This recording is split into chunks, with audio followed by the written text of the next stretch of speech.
Hello everyone and welcome to ZeldaSpeedRuns. So today we have a Twilight Princess Any-Person Tournament Wolfdash 4, a Redemption Winner Brackets Round 1 match between Jacquaid and the Prince of None.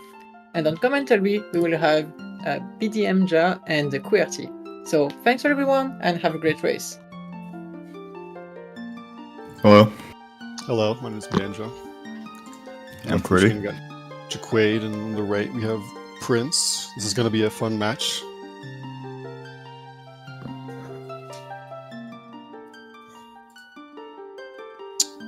Alright.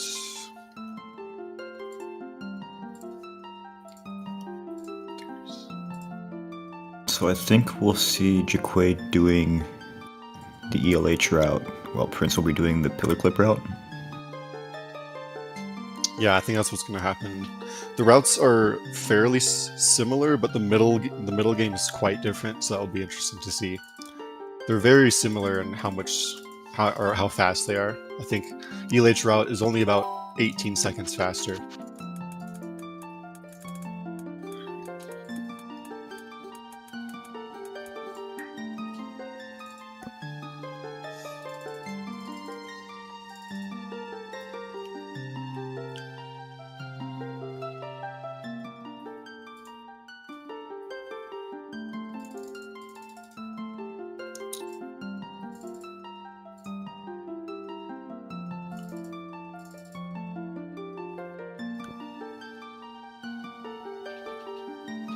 Alright, looks like we're getting started in about 30 seconds.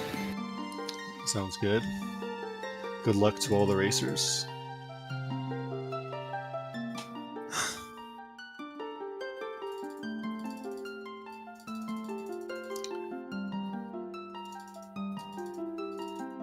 Yeah, I saw them both practicing before the run, so hopefully they play well. I believe they will. Yeah, good luck.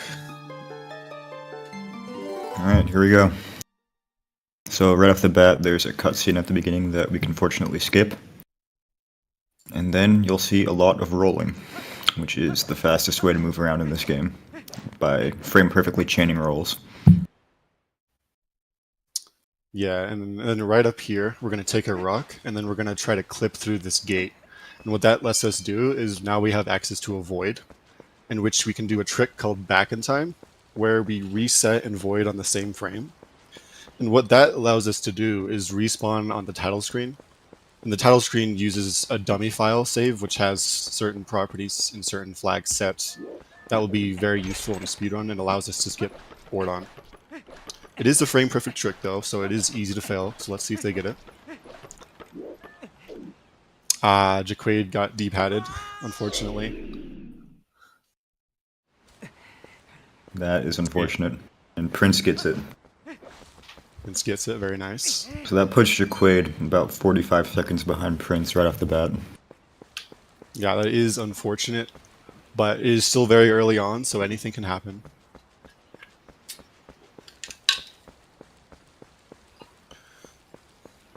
So Prince just saved on that dummy file on the title screen, and that file had specific properties like the hero's tunic. You spawn in Farron. You have the Ordon sword and Hylian shield equipped, although they're technically not in your inventory.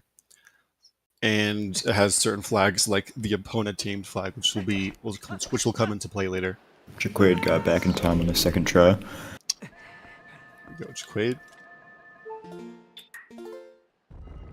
Yeah, that's unfortunate. That's why a lot of people unplug their controller and then hold the two buttons down before plugging it back in, so that doesn't happen.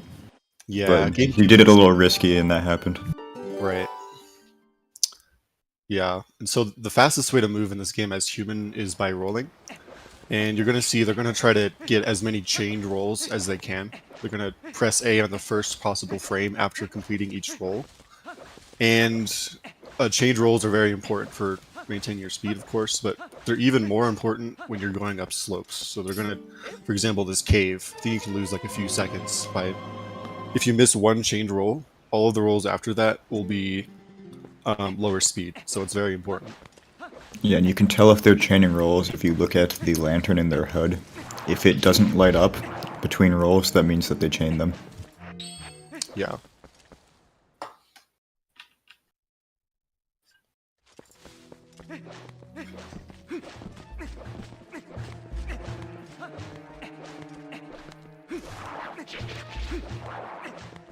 Right. Yeah, so essentially at the start of the game, we were supposed to have completed Ordon day 1 before we're able to access this area. But with Back in Time, we're already in Farron, so now all we have to do is save this kid named Tallow, and then that will advance the game to Ordon day 2. Yeah, you're normally supposed to save him on Ordon Day 2, I believe, but he's just always there, no matter what. You're just not supposed to be able to get to Farron.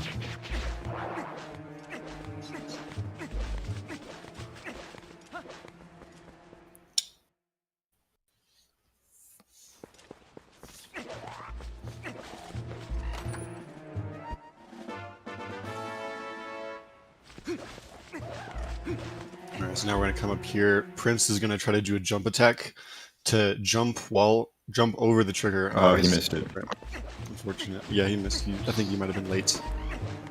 But for a lot of cutscenes in this game, if you're in the air during the cutscene, it will usually not lock your position, which means during cutscenes you can go just a little bit more forward, which saves a little bit of time each time you do it.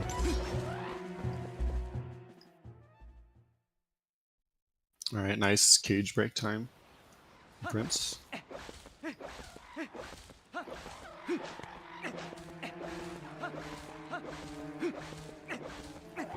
And then from a standstill, you'll often see them run a little bit before they roll, or they'll roll once, then run a little bit, and roll again. And that's just because it's faster to get up to full speed with those methods than to just start chaining rolls immediately from a standstill. If you did that, you would just have a few slow rolls before you got up to top speed. Right. Now we're coming up on Goats 2. And this is a very RNG-based part of the run. The goats always spawn in the same spot, but how far away they react to you and how fast they go when they react to you are both RNG. So it can be very frustrating. It does take skill and ability to adapt to how goats react to be good at goats, but looks like Prince is getting pretty good goats. I think that's an 18. Wow, that's very nice. Nice, Prince. Yeah, usually like sub 25 in a race is pretty good. Sub 20 is very good.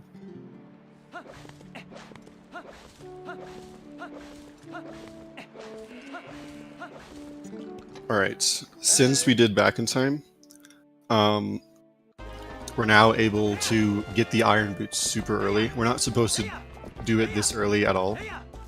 But since what's tied to being able to fight Bo and get the Iron Boots is the opponent, it is the opponent tame flag, I believe, which is already set after we did Bit. So we can talk to Bo here and we can get the Iron Boots very early, which is nice because that means we don't have to go to Ordon later in the run, because this is the last time, or not specifically this, but after we leave Ordon we won't be going back to it. As you can see, you're supposed to enter this sequence from a cutscene, but since it's a little bit broken because of Back in Time, so we'd have to talk to him a bunch of times instead of it being in a cutscene. Yeah, we actually can't go back to Ordon after we leave it.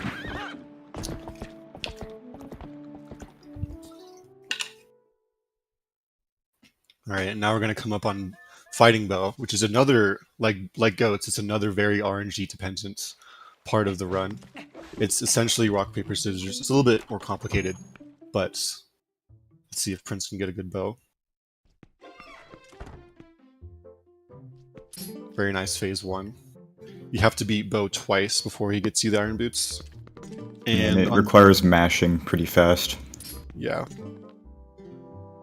Optimally, you mash 15 times a second. That is very difficult. I think around 11 or 12 is enough to get a 1 cycle if you slap. So Prince got some bad RNG. There he goes. If he mashes fast enough, this should work. Not quite. Almost.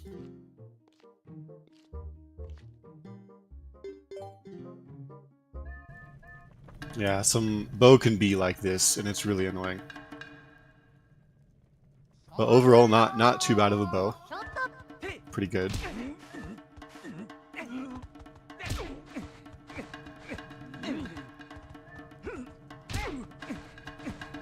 now we have the iron boots, which will be very useful.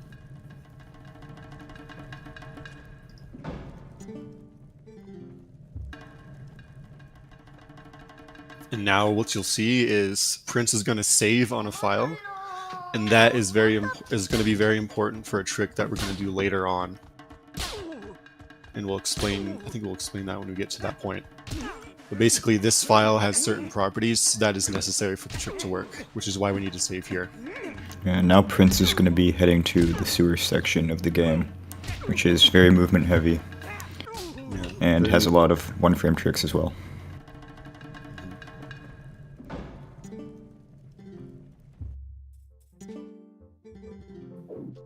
Looks like Jacquaid is, like a minute behind, I think? Yeah, about. Yeah. A little bit less. Not too bad. It can definitely be worse in the early game, and there's still a lot of big things that are going to come up that could. Yeah, Iron Boots time really doesn't matter at all. Right. Yeah.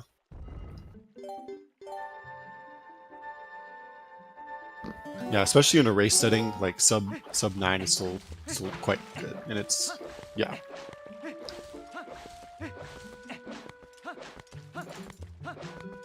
Let's see, is Prince gonna go for cage break? Of course, Prince is going for cage break. Yeah. So we have to break this box, and at the last frame of the Didn't get it.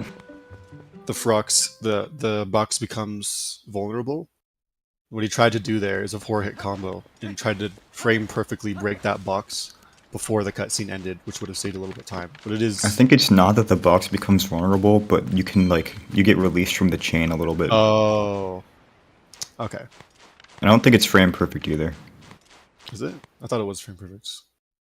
Okay. Well, if it's frame perfect, then I'm a god because I get it like every time. So I really don't think it's frame perfect. I don't know. It could be like a few frames. All right, so now we're on the sewer section, and basically right now we're heading to Zelda as fast as we can. And once we meet Zelda, we can spawn back in Ordon and continue. So we're essentially just going through this part as quickly as we can. Oh, did Jacquaid get box break? I didn't look. I didn't look either.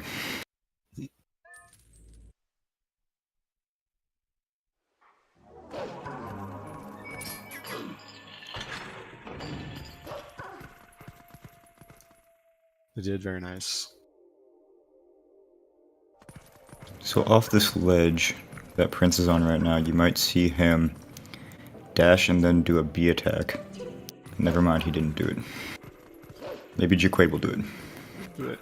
And yeah, that's another example. You see he B attacked through that cutscene just to get a little bit more different distance while the cutscene is going on.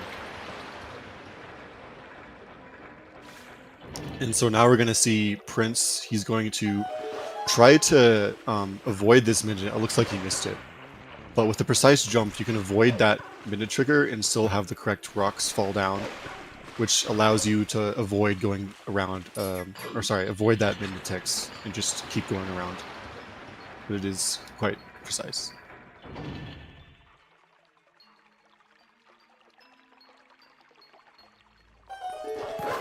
Yeah. Yeah, so there, Jacquaid did it. He dashed and then did a B attack off that ledge, and that's called a dash cancel. If you dash and then immediately B attack, or if you dash and then immediately go off a ledge, or a few other ways to do it, it immediately cancels your dash and lets you dash again immediately. And that's good for him because he doesn't want to dash and then be running for an amount of time once he hits the ground, because he loses a lot of speed in the air, so he'll be walking very slow if he hits the ground and can't dash again immediately. And dash cancels are going to come up quite a lot. For instance, Yeah. Prince is doing them right now off of those ledges. Yeah, they're very important for wolf movement. And also see, every time we talk to Midna before these jumps, there is one single frame where we can press A, and it skips the second or two of Midna going over to the spot, which is a small time saver.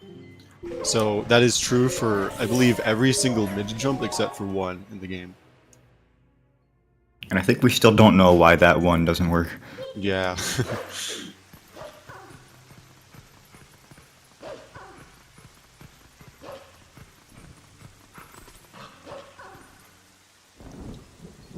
Alright, so we're going to be coming up on one of the hardest tricks in the run here. And that is called Sword and Shield Skip. And basically, since we did Back in Time, or actually, okay, casually, at this point in the run, Vinda wants us to go to Ordon during the night and collect the sword and shields. But since we did Back in Time, Ordon is not in the correct state. Oh, nice blue rupee, Prince. So we couldn't even get the sword and shield if we tried. So we're forced to do this precise long jump attack using this Bulblin to jump over the minute trigger that says, hey, you gotta go back and get the sword and shield. Because even though it looks like we have a sword and shield equipped, we don't actually have any in our inventory. So this trick is required. And it is a very, very difficult trick. So we could potentially be seeing a swing here of the lead. Yeah, so Prince just hit the trigger that he's trying to jump over. Yeah, how it works is there's two triggers, and you want to jump over the first one and land in the air trigger that's a little bit further than that, which will just let you go into the Twilight, which is what we want. Yeah, and the air trigger you actually want to hit in the air, because if you hit the ground, you'd still hit the ground trigger. Looks like Prince failed it and landed into the ground trigger. So he'll have to void out to reset the Bulblin's health, and then try again, which is a pretty big time loss. So Yeah, Jacquaid is now in the lead. About a minute and a half time loss. Well, let's see if Jacquaid gets it.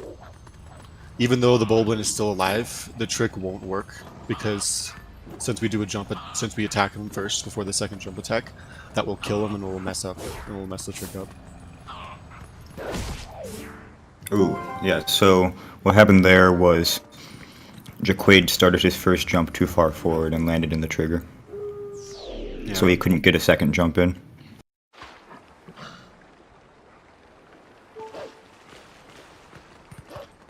It's a very, very difficult trick, so let's see who pulls Prince it. is now in the lead again.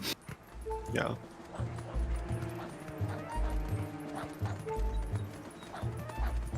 Dang, Prince has 20 rupees. Wow.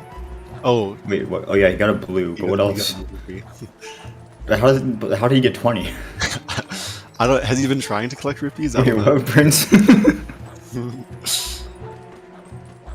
Wait, did he get the 10 in sewers? You mean like by Zelda? Yeah. I don't think so, but I can't remember. There it is, Prince. That's how you do it. Great, very clean sword and shield skip by Prince. So now we are in Fair and Twilight. Let's see if Jacquaid can get it.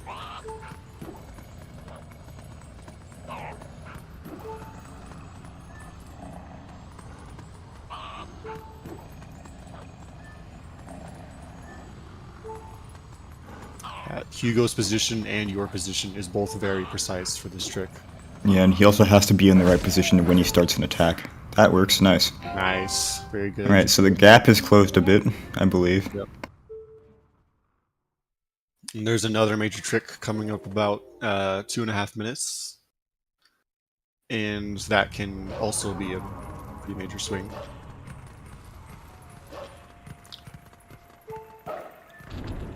So right now we're just going to have to...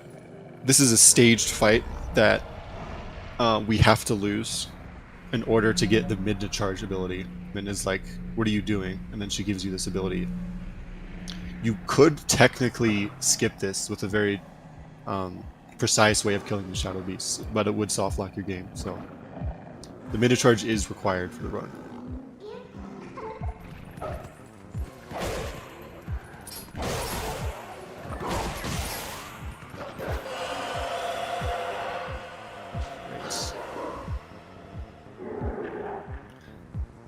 So even though we are in Fair and Twilight, he's doing the gate clip? Nice, No way. Prince. I approve of this. Okay, this clip is kind of awesome. So that's it. Essentially, in this game, when the gates swing, there's a small gap in between them, So with a well-positioned and well-timed Nice. side hop, nice. You can get So he it. didn't save time with that, but he did get swag points. Yeah, that trick is pretty cool. It is kind of precise, so I think optimally it only saves like a second or something. Yeah, you'll probably just see Jacquaid just dig under it. Yeah. Yeah.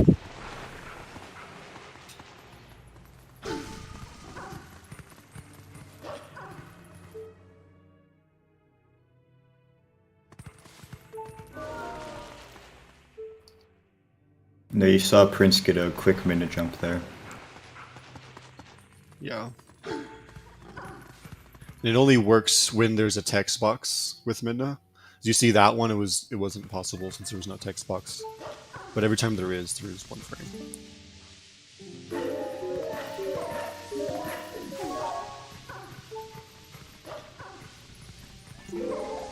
And as you can see, there, even though we are in Fair and Twilight, we actually don't have to complete it because of a trick that lets us get out of Fair.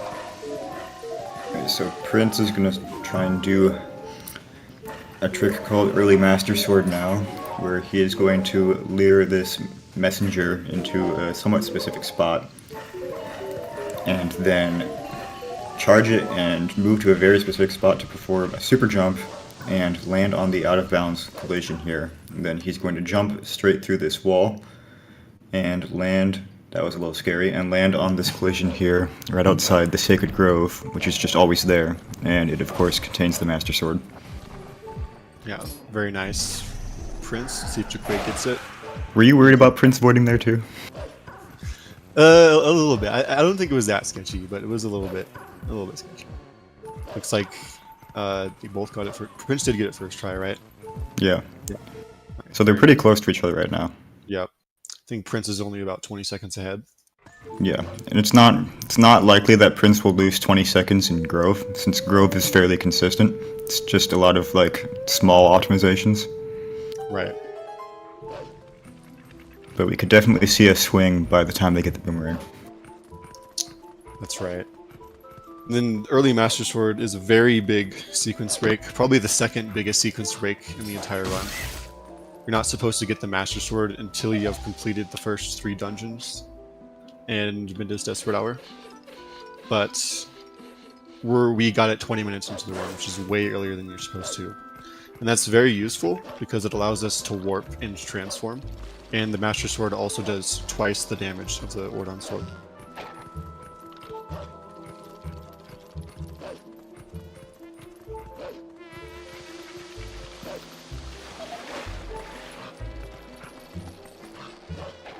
So while it's not hard to not lose too much time in Grove, there is a fairly high skill cap with lines and dash spacing going through this section. Yeah, Jacquaid is going to try and dash over this water, and both he and Prince missed that dash actually, so they landed in the water. Yeah, that saves like I think like a second or so.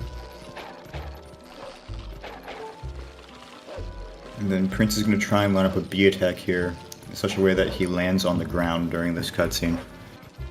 And you'll be able to tell if he got it with how Skull Kid looks, so he didn't get it because Skull Kid looked up there. Yeah, if Skull Kid looks to the side, that means you did get it, and you landed on the ground during the cutscene, which saves some time. See if Jacquaid gets it. That was interesting. Did you see that? He went like forward. I think that worked though. Yeah. Yeah. Here we go. Just the camera angle was interesting. Yeah. Alright, so Prince is going to try and attack one of these guys, and then in like 8 seconds, Skull Kid will blow his horn, and he wants to attack Skull Kid as soon as possible to start the next cycle.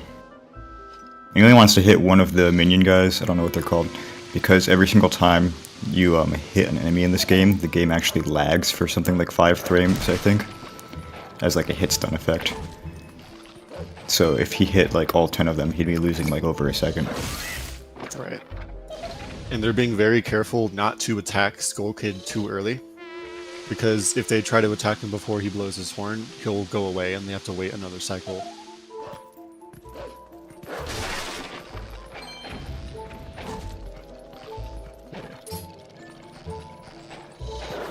Jacquaid making me a little bit nervous with his health. but looks like it's alright. Yeah, if you die here, you have to restart this entire chase sequence. Yeah. Looks like But after- Prince will just barely be getting a sub 24 Master Sword. Yeah, I think so. Yeah. Even though he has half a heart now, it doesn't matter now. Okay, I guess if he screws up the puzzle and they stomp on him, then it matters. But if not, then the Master Sword will completely restore his health. I think that just restarts the puzzle if it happens. Oh, it doesn't, even if you die? I think so. I could be wrong. Oh, okay. And yeah, the Master Sword cutscene puts them at 3 hearts again, so they don't really have to worry about it at this point. Right. Plus, I don't expect them to be screwing up the puzzle. Though it is very hard. Yeah, this puzzle is pretty hard casually, and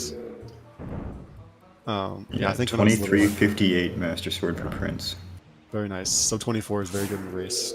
But yeah, this puzzle is the same every time, so it's no big deal in the speedrun.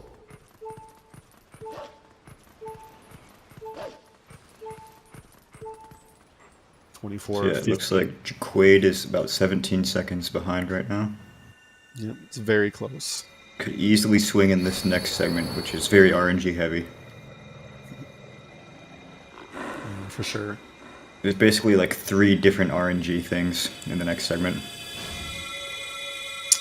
Nancy, Ook, and what's the other one? The messenger fight. Oh, yeah.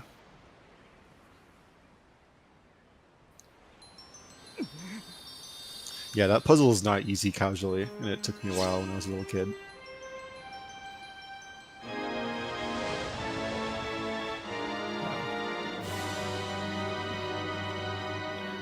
Yeah, so now we have the Master Sword very early, which saves a lot of time. I think it's... I remember hearing 40 minutes, but I could be wrong about that. I'm not sure exactly how I don't much think it's that. maybe like, okay, yeah, it's probably not that. That's like how much early Sith saves, I think. Oh, I must have been confusing the two.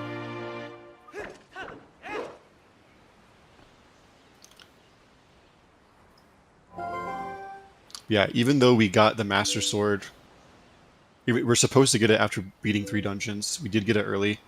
We still have to visit one of those dungeons, and we have to complete the other one of those 3. So right now, you're going to see us. We're going to head over to the Forest Temple, but we're not actually going to beat it. We just need the boomerang. Having the Master Sword early is nice because it lets us transform and warp. And also one cycle certain bosses we wouldn't normally be able to. Yeah.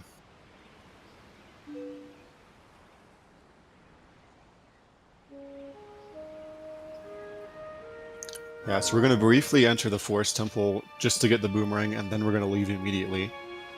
Because we don't actually have to beat the Forest Temple. Because we can use a trick called Forest Escape.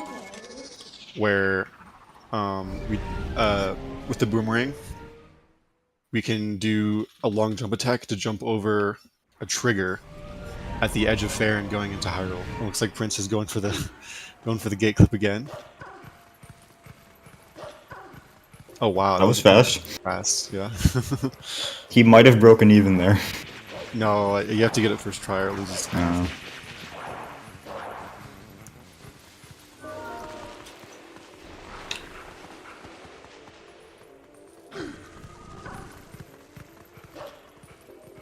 So they're one transition cave apart from each other. Yeah. Very close right here. Alright, so Prince is going to transform here and then use the lantern to get through this fog. Normally, you're not supposed to have the lantern when you're going through this fog, because like a monkey steals it, and then the monkey leads you through the fog with the lantern. But it turns out if you have the lantern, you can just do it yourself. Yeah, is that gonna... Okay, I was gonna say, is he just gonna roll out there? I was scared. He might have been able to, I wasn't sure. Nah, maybe. Yeah, the fog, it looks like it's not doing anything, but there is actually a safe circle around the lantern that's shrinking. Yeah, Jacquaid got it there. Very nice. Yeah, this is... This was the first bad RNG thing I was talking about. He had to go... That guy was staring at the wall, which he does a lot. Yeah. Yeah, all of the Shadow Beast fights in this game are essentially puzzles. The idea is you can't leave one of them standing, so you always have to kill the last two at the same time. And while they always start in the same place, there is a little bit of RNG with how they move. So, like Madeline was saying, that one sometimes faces the wall, which is kind of annoying. So Prince is going to set up for a trick called Force Back in Time, where he's going to perform the back in time glitch again, but this time he's going to void out by jumping past this loading zone. Ooh, I think that was the early frame. Early frame. I don't know. Is he going to try to do the... I think he is. Back up? Oh no, he's just voiding. Okay. Okay, it looks like Jacquaid is doing the item wheel method. That is the correct frame for... Oh, not a good angle though. So he did not... Looks like Jacquaid got it, so Jacquaid is now in the lead. Yeah. So the reason we do back in time here is we're going to do back in time equipped, where we load this file that we made earlier after defeating Bo, which has certain properties that works for this trick. And what he's going to do is reset the console and then skip the cutscene. And that sets a value in the game called boss flag to a really high value. Did Prince get it? Or did he? No. Aw. He got one from early and then didn't back it up. Rip. So yeah, that whole sequence there where we loaded in the King Bolden fight, that sets a value called boss flag to a pretty high value, which is useful in this because normally we're supposed to save save 4 monkeys before we can get the boomerang. But the number of monkeys we have is tied to that same boss flag value, which we just set to a really high value by loading the King Bolden fight. That might work. Damn. Fortunate. So, looks like Jacquaid is not going to take his chances with Nancy, this other Waltula here, and he's just going to kill her. Because that's the other RNG thing. Yeah, that's the second RNG part in this segment. That Waltula named Nancy. That's the right frame. Is that, yeah, does that work? Nice, Prince. Very nice, Prince. Yeah, that Waltula has to be facing a certain direction, and it's just kind of RNG for you to be able to avoid killing.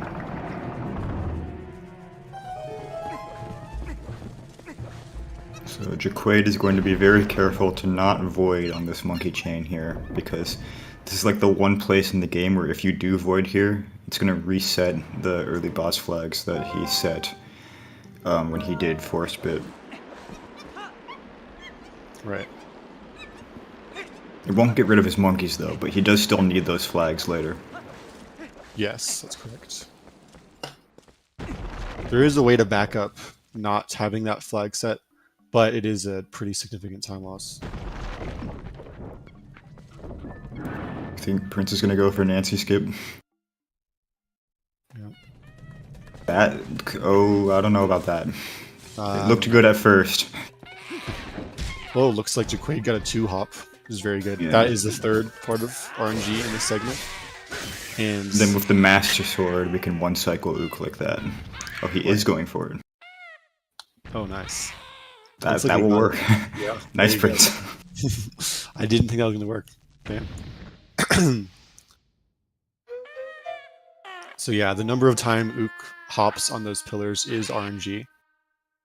And the minimum is 2. But it can be very high if you get bad luck.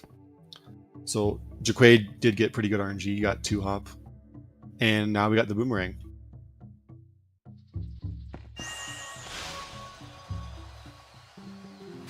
So Jacquaid is about 80-90 seconds ahead now. right. It looks like Jacquaid golded that. Wait, did he? Yeah. Nice. Nice. Gold without Nancy is kind of nice. Yes.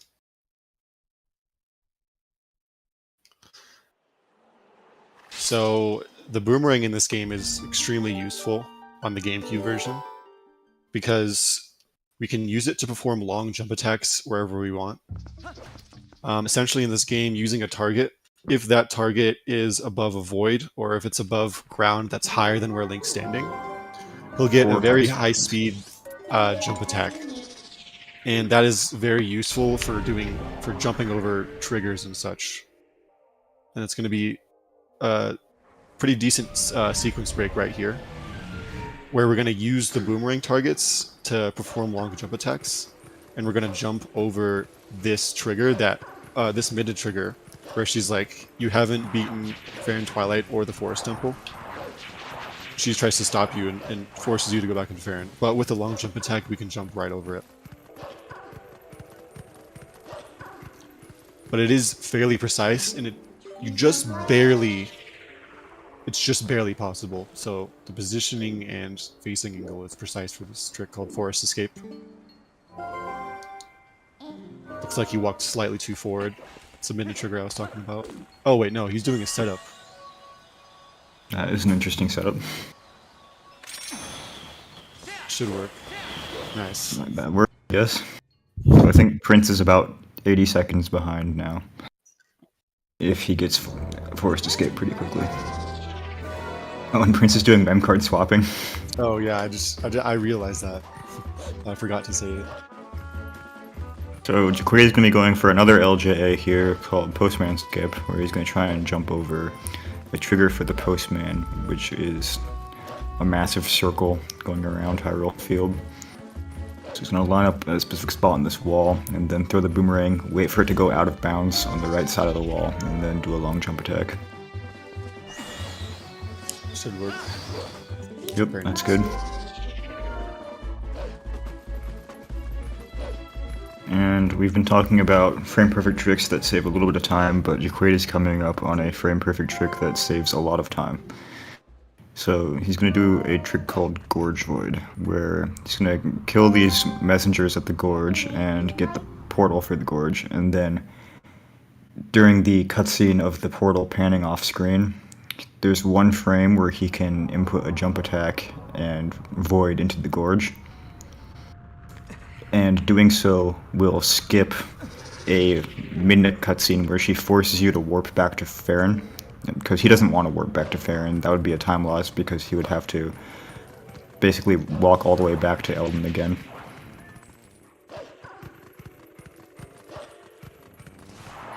Right, so yeah, failing this trick loses about a minute on Eel. Does it lose also that much on Blowpoke? It's like, it's comparable. It's not the same, but it's comparable. Yeah. So the routes were the same up until getting the boomerang. But now they are going to be slightly different. Nice. That's Gorge Void from Jacquaid. Very nice, Jacquaid. It's like Prince is not opting for Postman Skip, which is totally reasonable. Oh, no, he is opting for it. Never mind. I was going to say, if you didn't, that would also be reasonable, because if you missed Gorge Looks like he just had an interesting lineup for it. Yeah. So now Jacquaid is doing a really cool trick called Rupee Roll, where he's going to boomerang this rupee and then try and get an LJA up on top of this fence so that he collects the rupee and gets on top of the fence at the same time. And he will get rupee text when he gets the rupee, which he can roll out of and then get onto the other side of the fence. It's a very difficult trick. Yeah, and then he's setting up his angle here to do some side hops so that he can do a very cool LJ straight over the entire gorge. That works. Nice. So if you didn't, excuse me. So if we didn't use that rupee there, we would have just slid off after jumping up there. Alright, now Prince will be going for Gorge Void. Jacquaid is going to be careful not to hit a big trigger for the King Bulb in one fight here, which is why he's walking around the edge. Yeah. Hitting that loose is 90 seconds or so. It's not supposed to be there so early, but since we got the iron boots, it spawns that trigger there. Which means we have to be careful. Prince missed Gorge Void. That is very sad. Fortunate.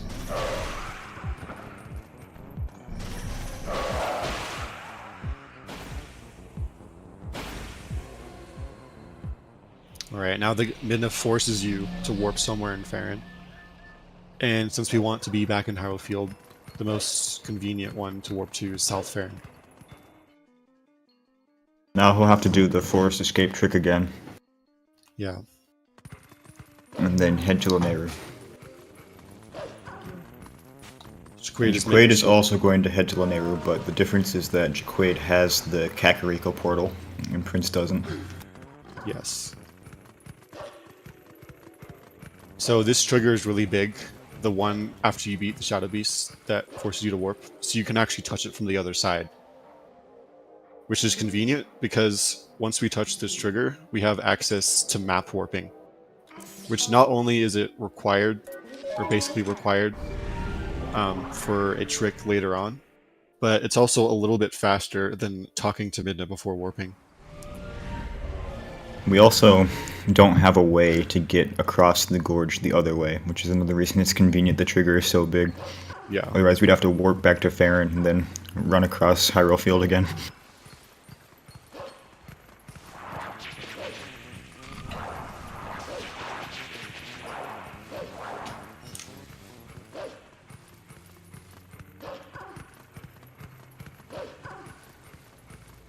Alright, Jacquaid doing a second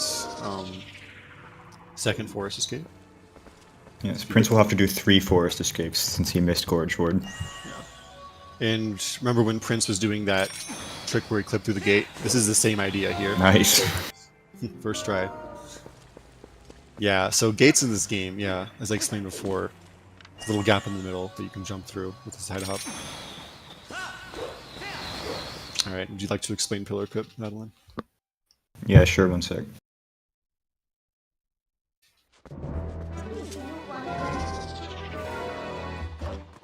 So Prince is dropping down into Lake Hylia as human, and he wants to get into Lake Bed Temple, but he doesn't have Zora armor nor water bombs, so he's going to have to line up in a fairly precise precision and then drop down with iron boots to kind of brush off a pillar to kind of put him into a pretty specific spot, and then he's going to swim up to clip into the pillar and then call Midna, and the Midna call will allow him to keep on moving upwards very slowly without losing air, and that will allow him to clip into the pillar and out of bounds, and this looks like a good position. And then he's going to, once he gets out of bounds, he's going to tap swim with the iron boots towards a loading zone out of bounds to get into Lake Bed. Should work. Yeah, looks good to me. Very nice. That trick is not easy. And then once he's in Lake Bed, he's going to save warp, and because he has the Master Sword, save warping will put him at the start of the dungeon instead of into this tunnel, which is good because he wouldn't be able to escape this tunnel without running out of air. Yeah, it's very convenient. Another convenient use of the Master Sword. For some reason it spawns you at the start here. And since Jacquaid is not doing Pillar Clip route, he's doing the empty Lake Hylia route. He's not going to be doing Pillar Clip here. Instead, he's going to start the card flight. Did Purple Friend like big light? I don't know. Not there. You're lagging a little bit.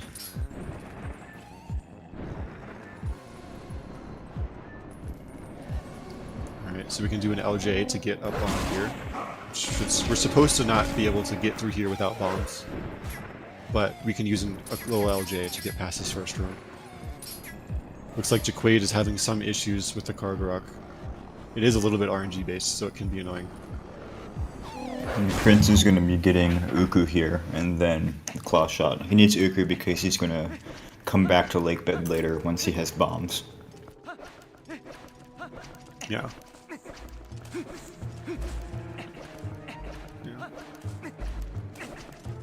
So we are going to need, since neither players are going to be getting the Zora armor this run, we do need bombs. It is required for a trick a little bit later that we'll explain.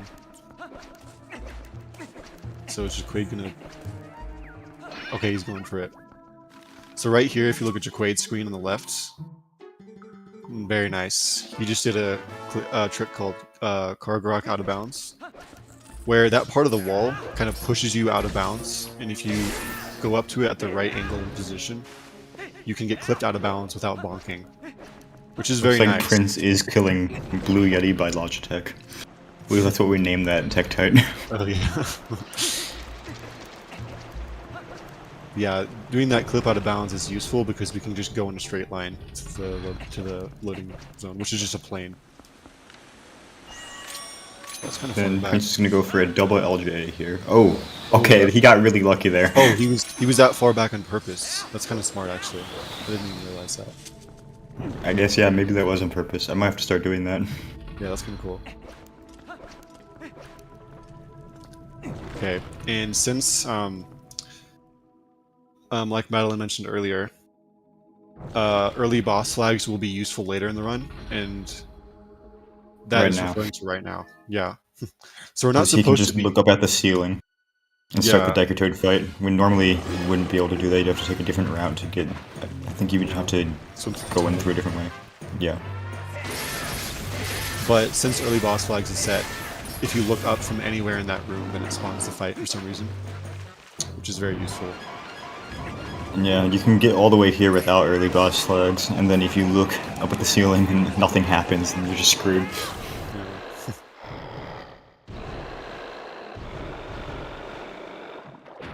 Then yeah, Prince got the one cycle on Jacquaid, which is fairly difficult.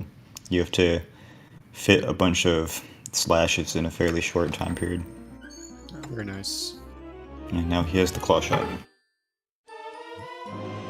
Jacquaid in his route will not be getting the claw shot until much later.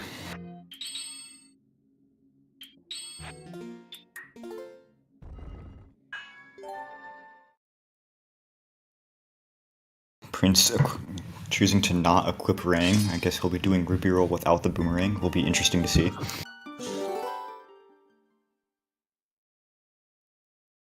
Alright, this... See Jacquaid getting the Zora's Domain portal, which we're going to need later. Now he's just going to warp back to the Kakariko portal and start Elden Twilight. Right now, Jacquaid is in the lead. Yeah, Jacquaid is about, like, what? 2 minutes? 2 minutes, yeah. A little over maybe 2 minutes. 2.5. It's 2 to 2.5, probably. Yes. But it's not exactly comparable because Prince has... Yeah, they have different routes. It's not fully comparable because Prince has done more tricks than Jacquaid has right now.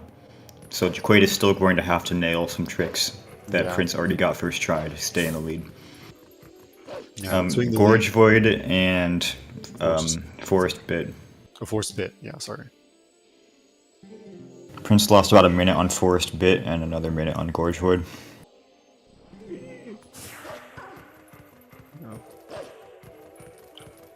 So right here, we're going to be running through Elden Twilight. While we could skip Fair and Twilight, we don't have any way of skipping Elden Twilight or Linear Twilight. So we do have to complete the section, which honestly is kind of nice because this section is pretty cool. Well, we could skip Elden Twilight, but it's required for Linear Twilight. And then Linear Twilight is required for us to get bombs, which is the only reason we do either of them, I believe.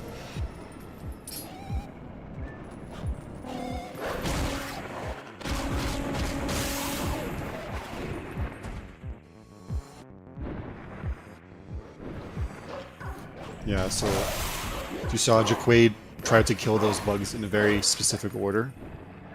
I wasn't paying attention. Did he get it though? Get what?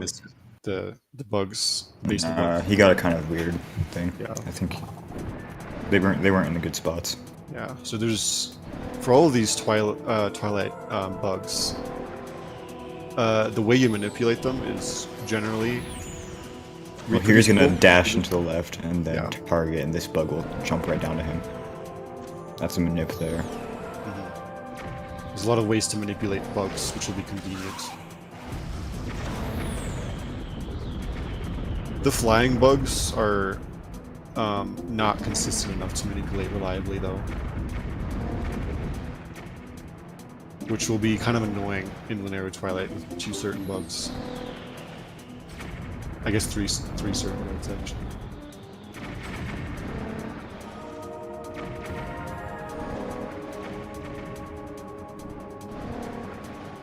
Alright, and Prince not opting for the carg out of bounds, which honestly is a very smart decision, because it is a trick that saves about, I think, 6 seconds if you get it.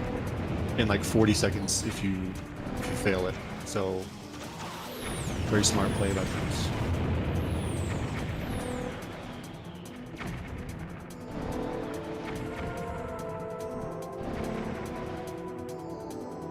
I'm still wondering how Prince had 20 rupees. Yeah.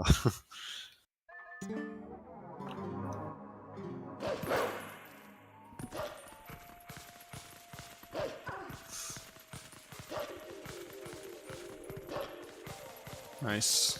Jacquaid getting the dash cancels. The dash cancels on that roof right there. He does a dash and then immediately does a B attack. We mentioned in sewers earlier. There's a lot of cool wolf movements. Ooh. So he was trying to skip that blue rupee text by like side hopping or like be attacking into the rupee such that he gets the rupee before the apex of this jump. And that would skip the rupee text.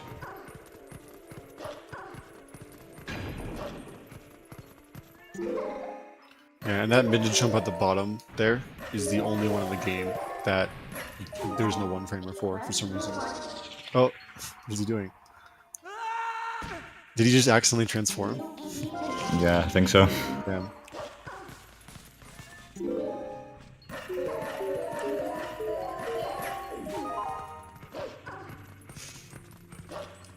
He pulled a Mr. Alberto 23 there. Yeah. So, on your left of your screen, Jacquaid is going for a trick called Bomb House Skip. Basically, what you're supposed to do is run into a ground trigger, which spawns the bug, and then goes into the house, and there's this long cutscene where you have to set the house on fire and blow it up. But if we kill the bug, if we do a precise jump, hit the trigger later and kill the bug, the game just assumes you already did that whole sequence, and you can collect the tears immediately, which saves like 40 seconds or so. It looks like he got it, which is very nice. Will Prince get Gorge Void too? Did he get it? Not.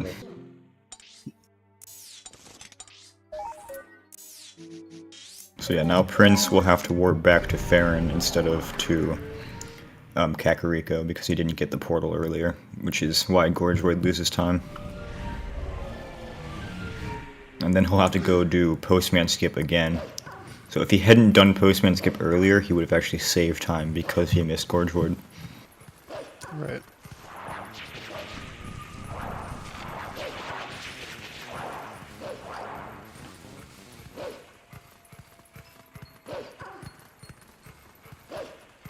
So Prince on doing his third Farron escape. And Jacquaid heading for the last 3 bugs before completing Elven Twilight. Should work. Nice. Nice, gets a quick climb. So it was very subtle there, but on the left, Jacquaid, he kind of rubbed up against the left side of that wall right there while climbing. And in this game, there are things called quick climbs. If you get pushed by the wall in a certain way when you're facing a certain angle while climbing, you climb like way faster. And so there are a few spots in the game where that's useful, such as right there. Oh no, Prince missed Postman Skip. Or did he go for it? He's not by the wall. Oh, did he? Yeah, I guess he didn't go for it. Maybe he forgot. I don't know why he'd go for it the first time but not the second. I mean, I've definitely done that before. I just forgot and then walked into the trigger the second time.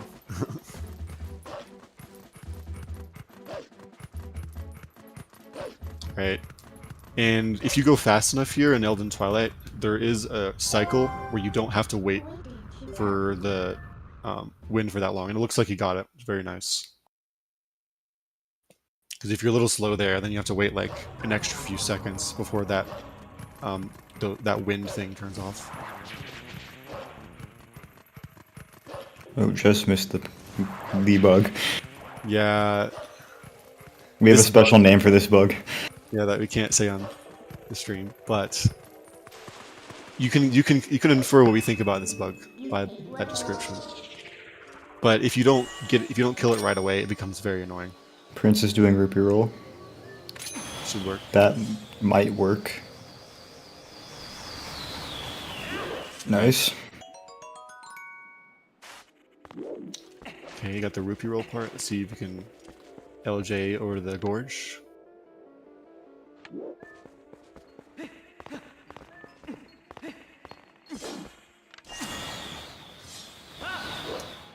Very nice. Okay, I was really afraid that wasn't going to work. It looked fine to me. Like the position. I think his starting angle is what worried me, but it worked because like normally I wouldn't wait nearly that long to do the LJ because I think I'd do a different starting angle. But I guess it's fine if it works. Yeah. Prince is also going to try to avoid that King Bulblin 1 trigger.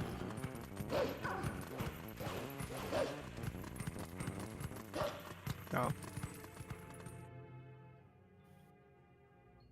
And then Jacquaid will be warping this meteor to Laneru to start Laneru Twilight.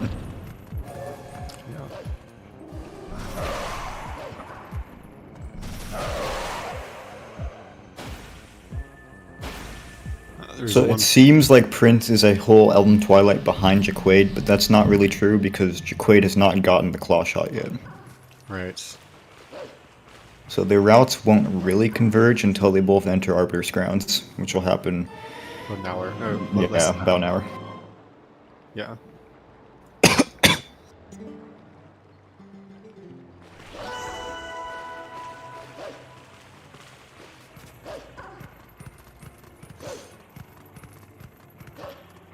Right. I guess the routes like actually converge when they both get Memo. Oh, why is that different? Because Prince would need to get Ending Blow, I think. Oh. Yeah, so it's a little bit... Yeah, you're saying it's a little bit before actually entering. Yeah, that makes sense. Let's see if Prince gets the basement bugs in it. And so he should have gone... This might actually still work, though. It's just going to be a little weird. Yeah.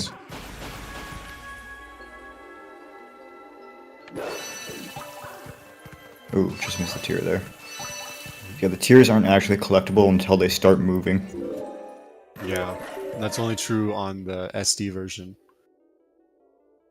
And Jacquaid is he actually plays the HD version primarily, but he's playing SD for this tournament. SD being GameCube and Wii, but in this case, GameCube.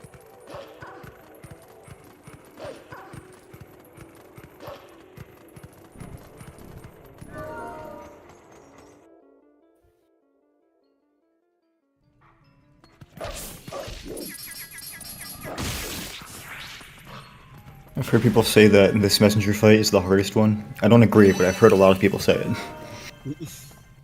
It's up there. It can definitely be annoying. I think it's definitely annoying if you do it in that order. Just my opinion, though. What's the worst one? The Zora's Domain portal used to give me a lot of problems, but hasn't recently. I mean, yeah, you just have to go up to the first two guys, Yeah. get them to attack you, and then they're usually in good spots. Yeah. I used to have trouble with that one too before I did that. It was pretty much a good strategy for all of them. Right. Yeah, you generally want to get their attention and have them move to a specific spot. You might have noticed there, Jacquaid, even after getting the tier, he didn't immediately warp. And instead, he waited for Wolflink to glow blue. Because it doesn't count as being collected until he glows blue and makes like a ding sound.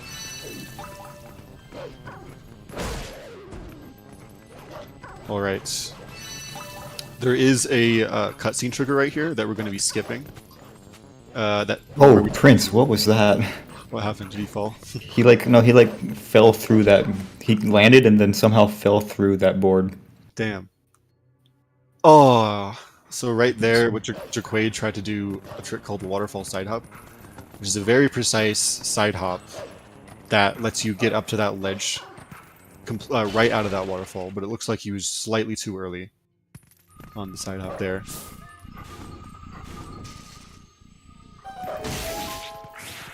Yeah, essentially the reason why we did that is because there's a Rutella cutscene there that we don't want to trigger if we can avoid it.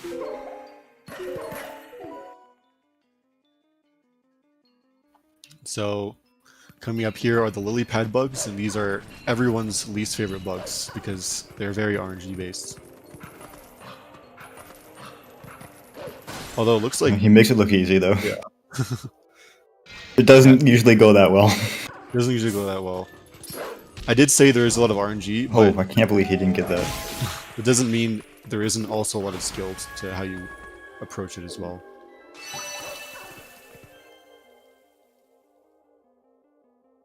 Oh my god. Whoa, Jacquaid is rich.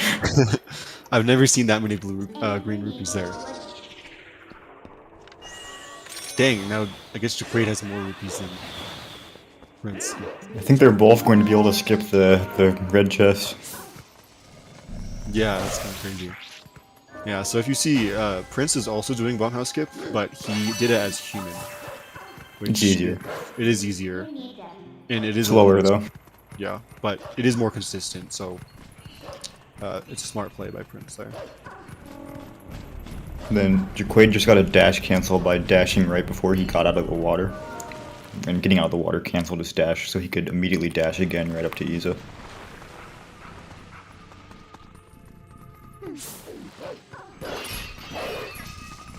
Alright, and this bug on Prince's screen. Oh, looks like it wasn't too bad. Wait, why doesn't he have blue text? Because Oh, that was before Forest. they save warp. Yeah. Okay, so Jacquaid is going to be going through Hyrule Field into Castle Town. This is one of the longer parts of Linear Twilight, which is just like a lot of dashing. But yeah, this is one of the places where your lines are very important. So he's gonna try to Who can get more rupees before Arbiters? Yeah. Wonder if either of them will have like 80 or something. I mean, if Prince doesn't do messenger skip, he could skip 2 of the AG Reds. Yeah. Yeah, so if you can see on Jacquaid's screen, he's panning the camera down.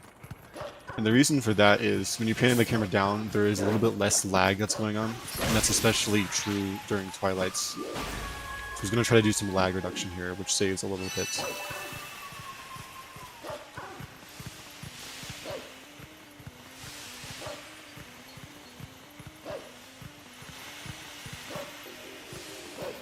And this is another Shadow Beast fight. It's not like exactly hard, but if you mess it up, it's really annoying to recover it. He ran over to get these guys' attention first, and then he's gonna go for this guy. Hopefully still have these 3 clumped up over here. Yeah. Not the strategy everyone takes. Some people like to kill one of them first before getting the lone guy. And then only having to deal with 2 afterwards. The thing is, it doesn't matter a whole ton how fast you do that one, because you're still waiting on the steam cycle. Yeah. You just have to do it fast enough that you get the steam cycle. So people will opt for more consistent strategies.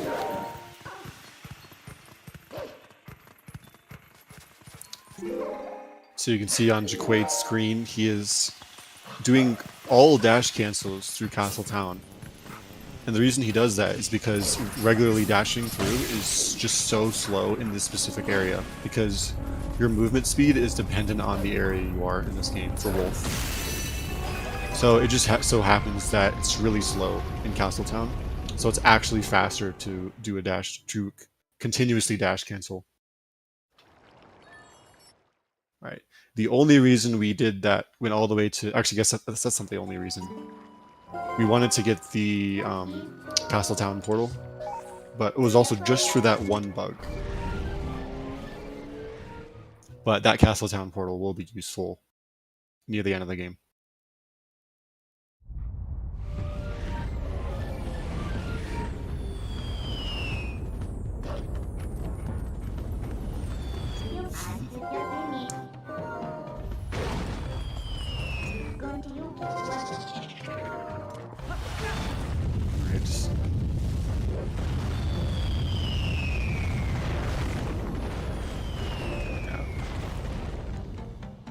And I guess I didn't mention that before, but the reason Prince transformed before warping here is so he can avoid the Rutella cutscene, since we go there twice. So he'll be avoiding it here, and he'll try to avoid it during Winter of Twilight as well.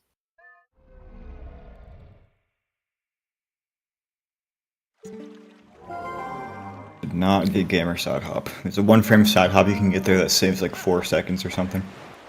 Yeah, it skips some mid text. But that one, you have like no cue, so you can't time it. You just, or I guess you could technically, but yeah. Very nice card bugs by Jacquaid. And then he'll bonk because he doesn't want to finish the card flight. He just wants to get the rest of the bugs. Since you already got all the bugs in Zora's domain, it's better to just go back here, since the only remaining 2 bugs are in like Hylia.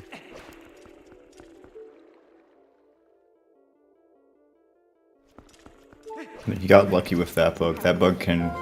Sometimes you can just instantly kill it, and sometimes it'll just dodge you a million times. And they'll be going up to do boss bug.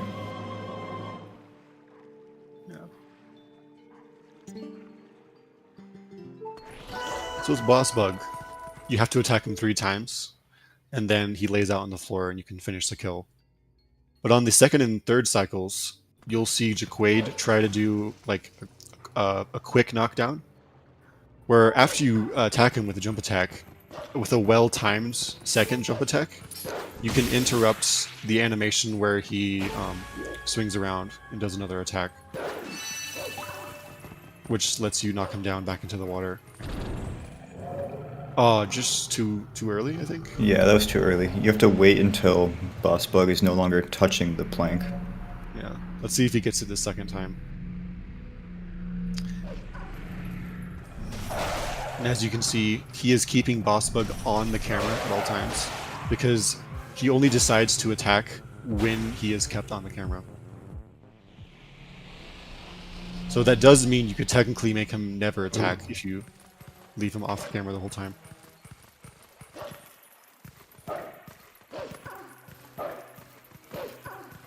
And unfortunate there with the quick knockdowns. You can see he did a mid-hit charge in a kind of a weird spot, and then boss bug just instantly died. I don't know exactly how that works. I think You bonk during the attack, and then it just stops your attack. Yeah, but does it have to do with touching the water? No, it has to do with bonking into his head. Oh, yeah.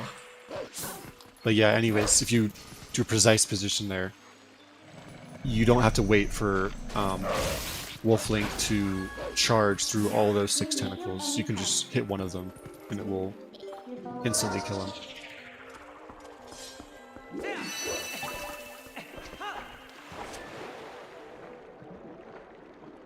Let's see, will Prince go for waterfall side hop, or is he going to walk out of the water?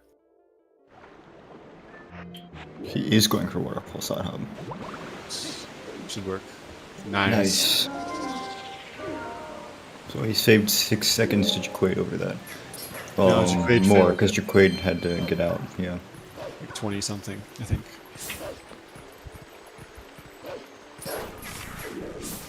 Ooh, unfortunate. Yeah, that bug can just be annoying. Can also spin around indefinitely. Yeah. Alright, but how will Prince fare on Lily Pebble? So he charges. Looks like he got 1.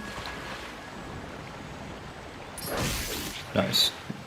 I think I was a little bit slower than Jacquaid, but it was still very good for Lily Padbug. Not too bad. Oh, no. Oh, but misses the tier.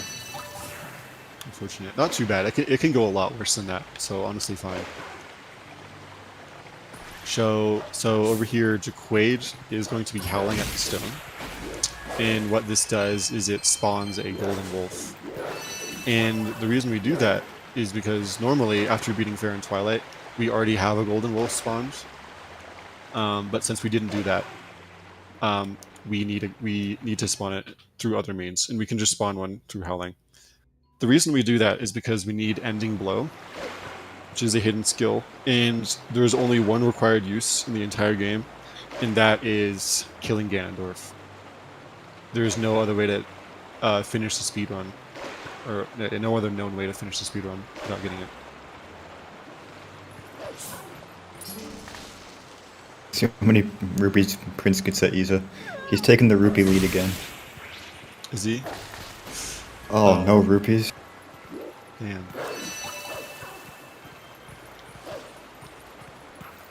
Oh wait, no. No, Jacquaid Jacquaid has must have gotten the ones jumping down. He might actually have 80 before others. Yeah, I guess he got the yellow when he jumped down. Okay, so Jacquaid is going to do a precise setup where he's going to try to hit the Shadow Beast trigger as a human before the pillars actually fall down. So you're not supposed to be in this fight as Wolf at all. And even if you were in here, you're not actually supposed to be able to kill them, since you need mid charge to kill 3 Shadow Beasts, but you don't have Midna on your back right now. But you can actually do a very specific way of attacking them to actually finish this fight, and this is going to be a very useful. Let's see if he gets it. Nice. That works. Gets it. So yeah, you're not supposed to beat this fight as Wolf, and it's pretty glitchy. Essentially, when you talk to Isa, she invites you in and then gives you a bomb bag because for her fish or for her boat minigame. But since we're not supposed to be Wolf here, we can actually just warp out of here. And then we can just warp right back to Upper Zora's River. And she'll just keep giving us bomb bags. And how Isa works is, once she gives you a bomb bag, the game remembers the state of your items before she gave you that bomb bag. And we can abuse that by going here twice and getting 2 bomb bags. And now once we either save warp, hit a save prompt, or die, then it will try to restore your previous equips. But since we got 2 bomb bags, our previous equips in this case include a bomb bag. So that's called bomb duping, and that's our way of getting bombs.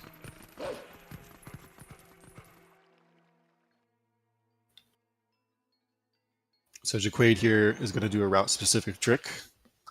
Oh, he missed the cutscene skip. That's a cutscene you can jump over with a precise jump, but it is kind of annoying. Anyways, what he's going to do here is he's going to join the plum minigame. And the reason we do that is if we die in this minigame, the game is in a state such that it respawns you in Lake Hylia with a completely empty lake. And let's see if he gets that. Oh, that works. Nice. I thought that was late, but it wasn't. Very good. So yeah, now he's respawning out of bounds here. And you're not supposed to be able to die in this minigame from this out of bounds section right here. So yeah, if you do, you respawn in a specific layer of Lake Hylia that has no water whatsoever. And that's useful for us because we can use a very precise bomb boost to get into Lake Hylia. Or sorry, to get into Lake Bed Temple. So he's not going to be doing Pillar Clip, he's instead going to be doing this trick. It is another very precise trick. So let's see if he gets it first try.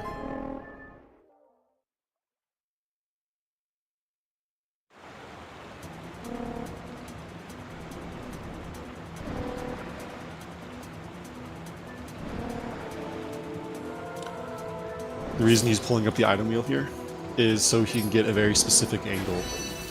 Because if you just hold cardinal directions on the control stick to change your C up angle, and you buffer the item wheel, that lets you get to consistent angles. Then he's going to do some side hops and some rolls, and he's going to pull a bomb, and let's see if he can get it. Oh, I think that was just late. Late? Yeah. Yeah. Unfortunately, that trick is very hard.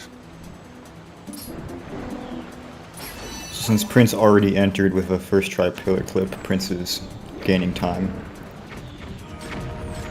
Yeah, I think failing that loses about a minute. Fortunately, Prince is taking a while on the car flight. Oh wait, this is yeah.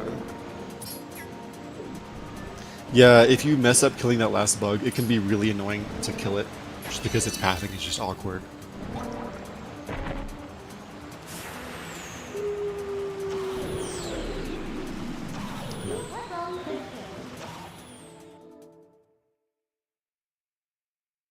Yeah, if you see, so Jacquaid is trying to hold the ESS position on his side hops so he doesn't accidentally walk before the side hop, because that will mess up his position. It's late, yeah, okay. Alright, let's see if we can get it second try. Nice. Very good. So I believe Jacquaid is still a little bit ahead here. Yeah.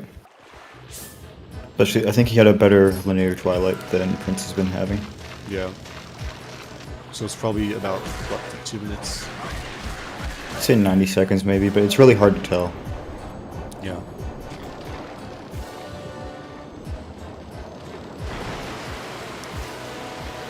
So now now Jacquaid is in like bed. And he's going to be, notice him dropping bombs. And because we had a bomb bag before then, the game, when it commits the bag, it sets it to 30 regular bombs. But we don't actually want 30 regular bombs, we want water bombs, which is why we are emptying it here.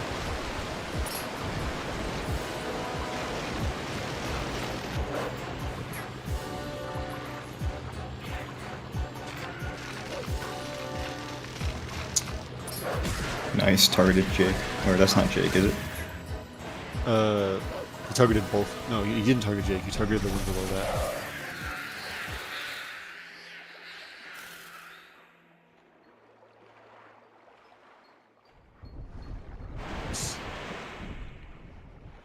And Jacquaid is going to be doing a cool double LJ here to get to the cog room early. Did Prince do this? The pillar clip doesn't do this LJ, does it? No, it doesn't. Okay. Pillar clip gets Uku.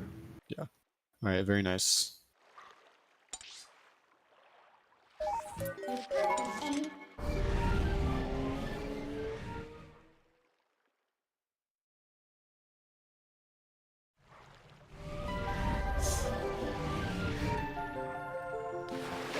So we can get this double LJ. Just be very careful to wait for the boomerang to go over the ground, otherwise it's going to fail, but it looks like he got it.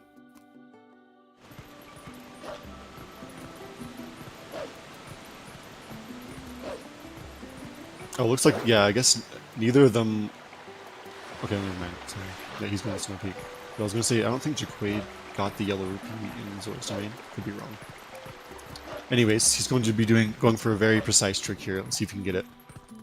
Ah, missed it. Basically, what he tried to do there is, since we have bombs in the boomerang, if we pull a bomb instantly, and then right after that, instantly throw the boomerang at Deku Toad's mouth at the right time, we can skip the Toadlings spawning, which saves a little bit of time. But it is extremely precise. It looks like he missed it. Very nice one cycle, though.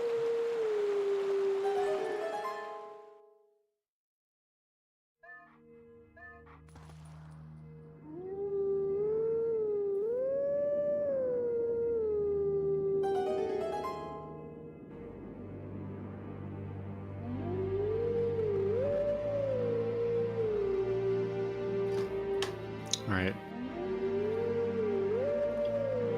Jacquaid has a clot shot, and he's not actually going to be leading like bed, he's just going to beat it right now. So yeah, in theory, Jacquaid is one bomb duping ahead of Prince. But it's not a great way to compare. Yeah. But yeah, about 2 minutes maybe. There will still be some routing differences here.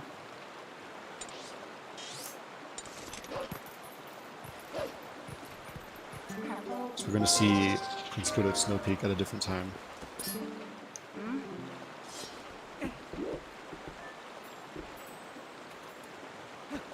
Alright. Talks to Isa again. Oh wait, is that part of his setup? Or is that a backup? If that worked, that's the craziest backup of all time. No. Okay, that's insane.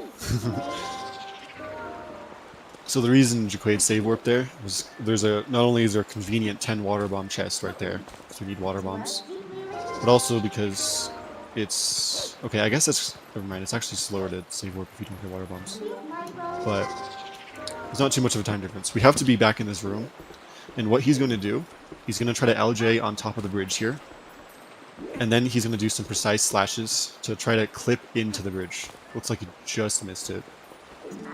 And the reason we clip into the bridge is because this is the only dungeon in the game where you can enter the boss room without having the boss key, which is really convenient because the boss key is really far out of the way in this dungeon.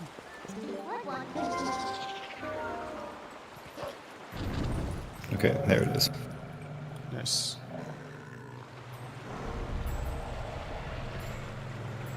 There it is. Alright, time for Morpheal. So I guess I can explain Morpheal as it happens. We don't actually have Zora armor, so as you can see the air meter is scarily going down. And he's going to drown, obviously, because he's not going to have enough air to hit the bottom here. Yep, totally. Oh no. Oh no, this is rough. Oh my god, he's dead. Oh, He actually had 6 frames of air there. So now he's going to try and one-cycle the first phase of Morpheal by claw-shotting this eye, side-hopping and pulling the sword, and then getting a spin on it. And then...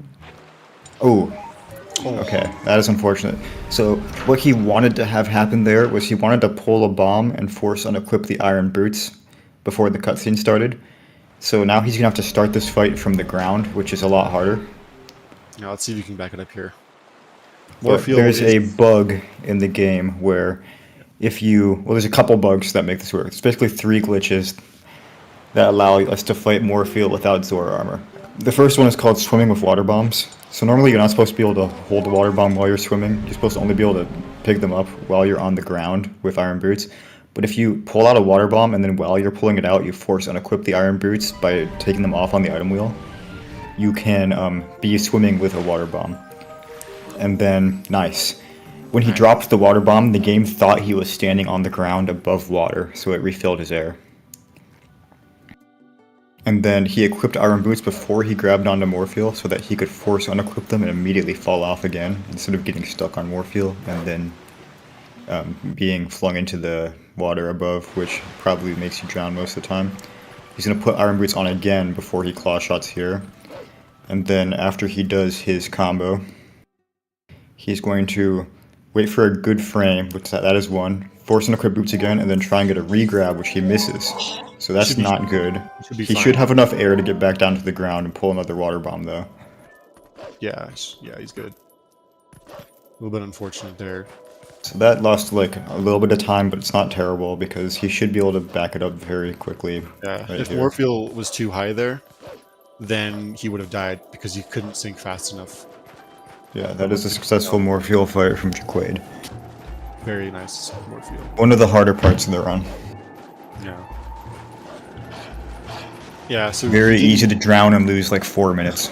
Yeah, it loses a lot of time dying to Morpheal, and it is very easy to die to Morpheal. So that was very impressive. And he got a little bit unfortunate with the eye on phase 1. Sometimes it's bad RNG. The eye can immediately fall back into the socket, letting you not have enough time to get the force unequip iron boots.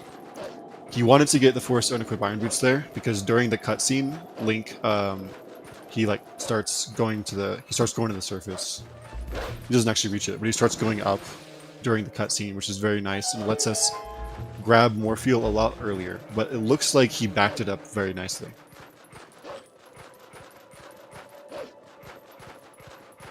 And as you can see, Prince is actually going to Snow Peak before beating Morpheal, which is That was amazing. interesting movement from Prince. He'd went around in a circle so he could have a dash halfway up the slope. Oh, I didn't. I It seemed like it worked fairly well. Yeah.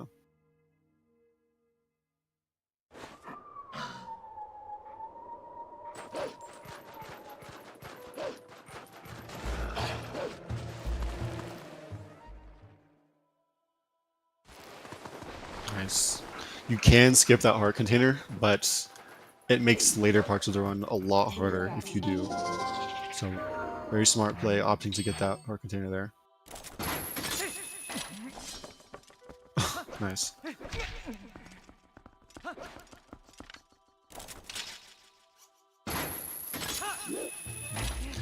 I guess we didn't explain map glitch, but essentially Prince is not supposed to have gotten to Snow Peak yet, to ascend to this mountain yet. If you do it normally, you'll just void out. What you're supposed to do is like get the fishing rod and then get the what's it called? The coral? The earring or whatever, yeah. Earring, yeah. You're supposed to get that and then sniff the scent of that red fish before climbing the mountain. And it voids you out if you don't do that. However, Prince did a glitch called map glitch, where he talked to Midna and pulled the map on the same frame, and then tried to warp away. And what that did was, when he tried to warp away, the Midna call canceled it, but it was the map sequence or the warping sequence progressed enough such that void planes in certain loading zones were disabled. And so that let us get up Snow Peak without voiding out, which is very useful. And Now he's doing snowboarding while blind because he skipped fighting those messengers, and normally doing that would clear the fog, but since he did an LJ to skip doing that, he has to do the snowboarding with the fog, which is a little difficult. You have to use some not very easy to see cues to stay on track. yeah, and it is very easy to fall here. And falling where you usually fall loses a good 40 seconds to a minute. Looks like he's not taking the shortcut. Oh, I think Or maybe he tried to at the end, and yeah. Yeah, that's okay. He'll take the easier route, which is a little slower. It's a little slower, but I wouldn't say it's like particularly easy at the end. There's a little bit of a tight jump here. I think it's easier because the jumps are all straight. That's true, yeah. Okay. Looks like he made it just fine. Plus it makes this end part a little easier too. Yeah. It's true. Very nice blind snowboarding.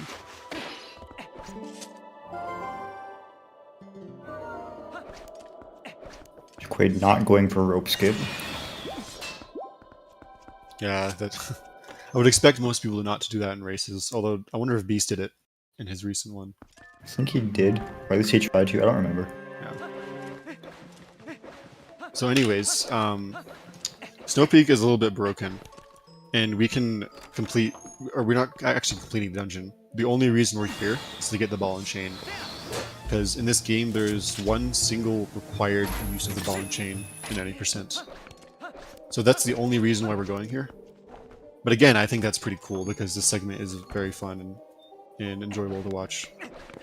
He is going for the jump. Oh Nice. wow, nice. Nice jump. That's also a small time saver. It's going to be doing He'll a trick try and roll. clip through this ice wall by turning as Wolf. And then transforming. He's going to a backup spot here. That is not going to work.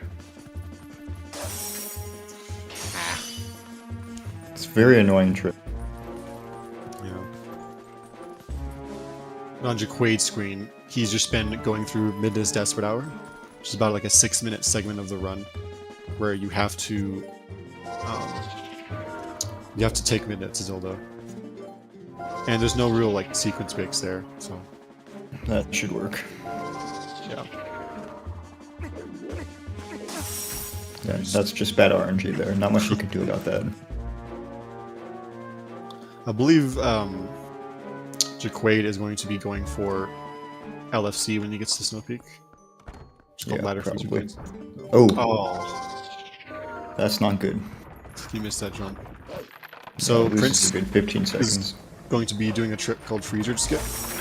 This big freezer is in the way of the door we want to be in, but with a precise B attack, we can actually just clip behind him and then open the door from the other side. Because for some reason, double doors in this game can be opened from both sides. Now he's going to be fighting Darkhammer to get the ball and chain. He is a little bit low health, so hopefully it doesn't go too badly.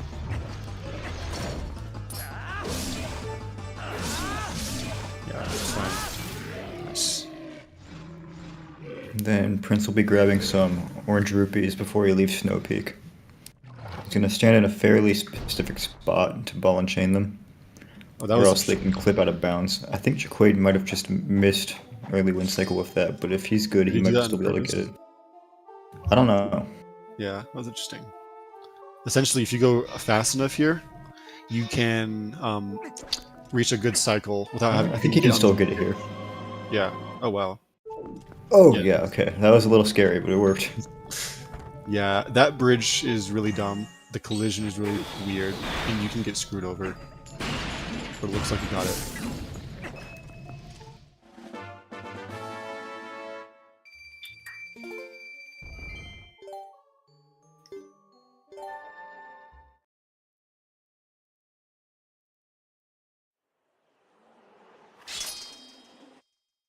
Alright. And now that we spawned that wolf while in Upper Shores River, it's conveniently right next to us right here, which isn't really out of the way at all. So we're just going to go to this wolf right here and get ending blow.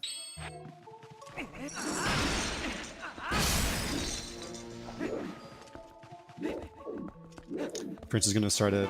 Oh, I just missed it. He's going to try to side hop. Like earlier we said, if you're at the apex of your jump while collecting a rupee, then it won't give you the text. But it is relatively precise. So now Prince is going to be heading to Morpheal. But Prince has already done Snow Peak. Well, Jacquaid still has to go enter and do Snow Peak. Yeah. So the routes will converge once Prince gets ending blow, basically. Yeah. Nice. That was a cool LJ. I should go for that. Oh yeah, that's cool. So, like Jacquaid, Prince just wants to get water bombs here. The most convenient way is using this waterfall, where the bomb instantly despawns, so we can like rapid fire get rid of our bombs here. Which is nice. Because you wouldn't be able to get these water bombs if your bag wasn't empty.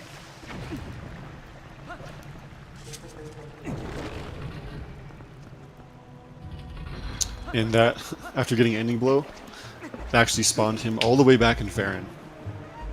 But luckily we can warp here, and we can just go back out to Zor's domain, where Jacquaid is going to start Snow Peak.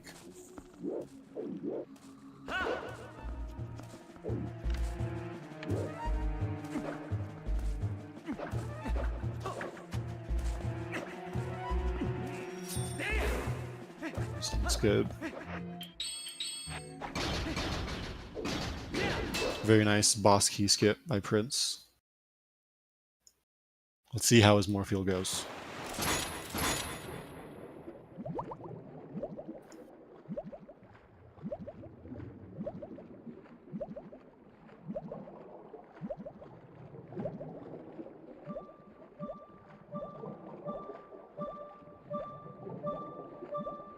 To the left of your screen, what Jacquaid just did was map glitch, like we explained earlier. So he'll be able to ascend without voiding out.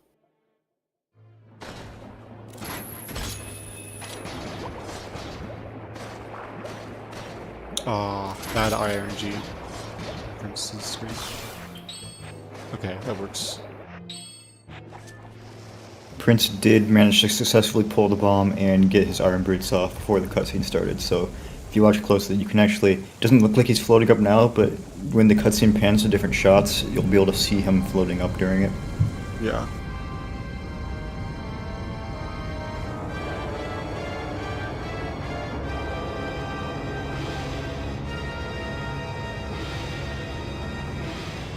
Yeah, a lot of people have pretty strong opinions on Morpheal, how she behaves. It is a very hard part of the run, but in my opinion, it's also very exciting. Yeah, it is the hype moment of the run, in my opinion. Yeah. Because it really decides whether your run is making it out of the early game, which is notoriously hard to make it out of. This game is very top-heavy with tricks.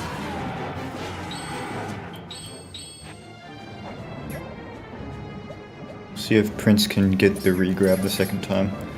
Will allow him to save some time over Jacquaid and Morpheal. That looks like it should be fine. good. Nice, very smart. That little swim forward was very nice.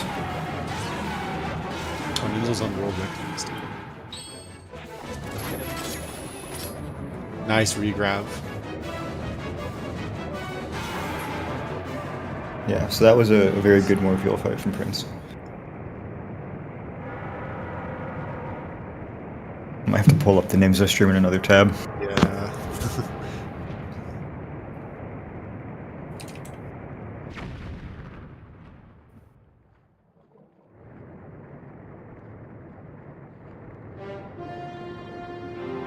I don't think he's quite on record pace.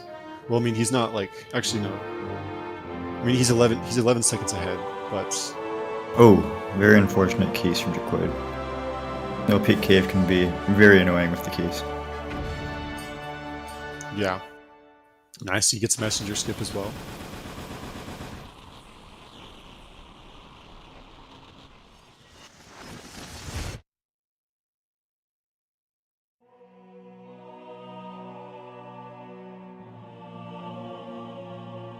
It looks like Jacquaid is on a spiritual journey.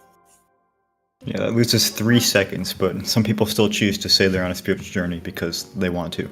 Yeah, I think Prince said yes as well. As he should. And I think I'm on a spiritual journey about half the time. It really depends on my mood for the run.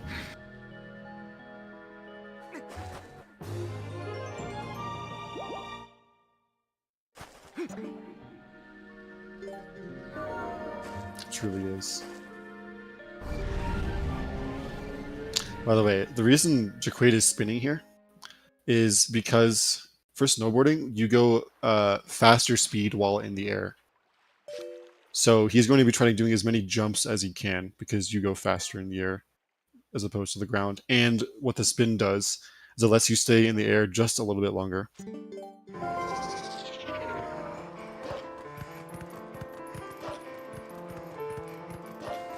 Let's see if Jacquaid goes for the hard path.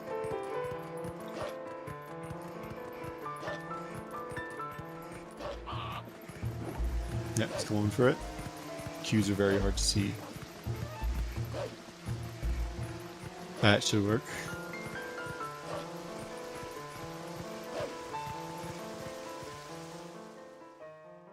Ooh. Oh, that was sketchy.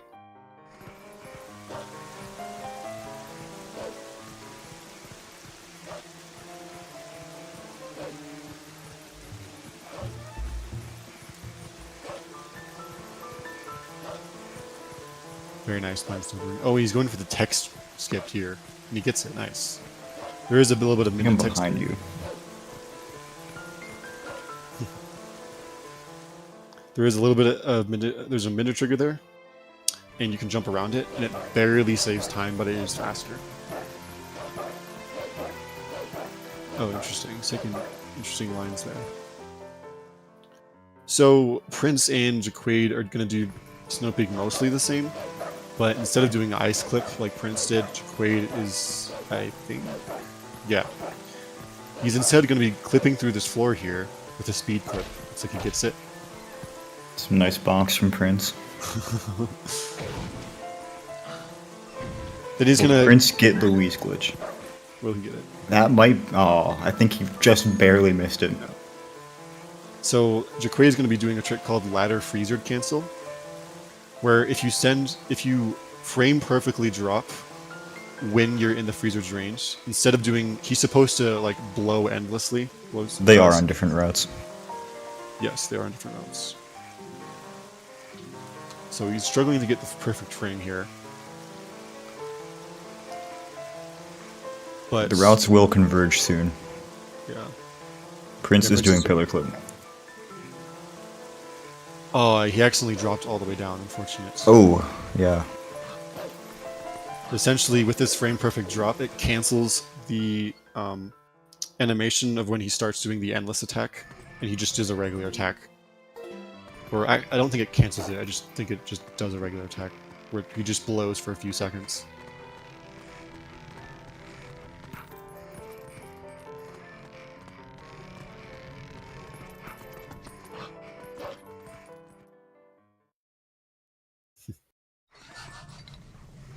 okay. And then the So second true, rock Jack.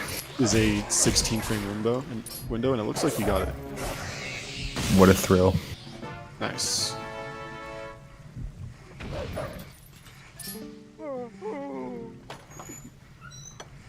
See if he gets freezer skip. Very nice.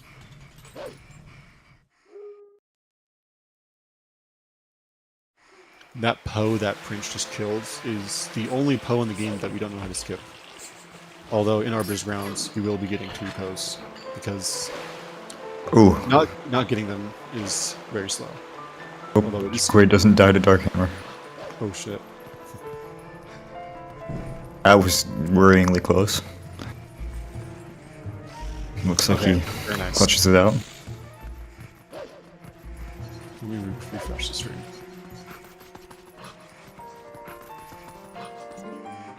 See, I think Prince is still about 2 minutes behind. It's hard to tell still.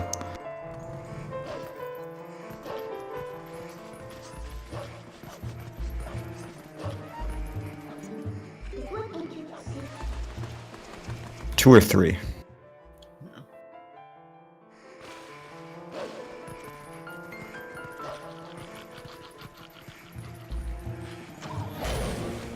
So Prince has to kill this golden archer here.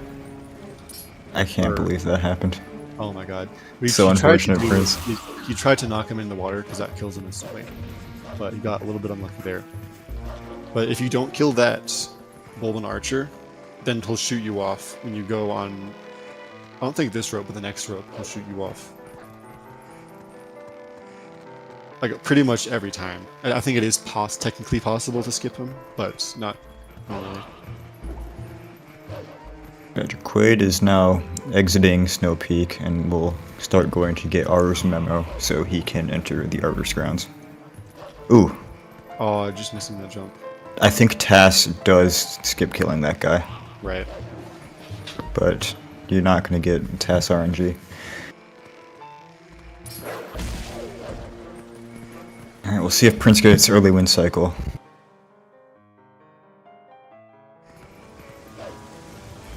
Oh, that might have killed it right there. It's probably still alive, but he's gonna have to have some good movement here.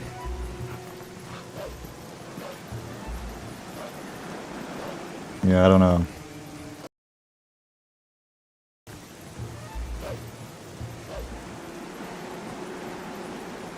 Yeah, no, I wouldn't have gone for that either.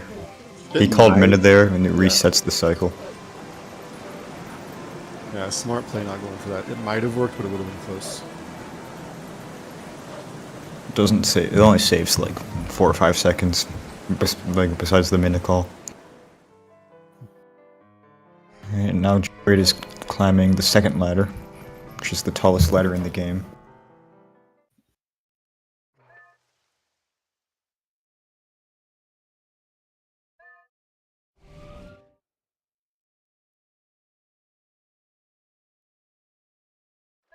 And now Prince will get ending blow, and then he will go towards the same ladder as Jacquaid. And as soon as Prince gets the memo that Jacquaid just got, the routes will converge. Is it faster to claw there, or only if you get a two-hand grab? I'm not sure.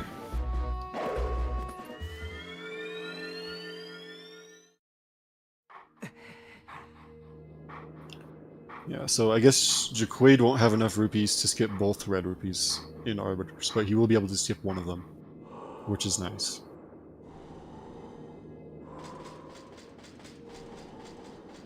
So this race is actually still close. Yeah. Arbiters can swing by like minutes. I don't know if Jacquaid is going to go for Stallard skip. I believe he won't, but it's possible. I think both of them are going to go for DSS, and DSS can always cause a swing. Yeah. Yeah, Arbiters is one of the hardest parts of the run. Yeah, most people say that the segment going up to Spinner is the hardest segment in the run. Yeah.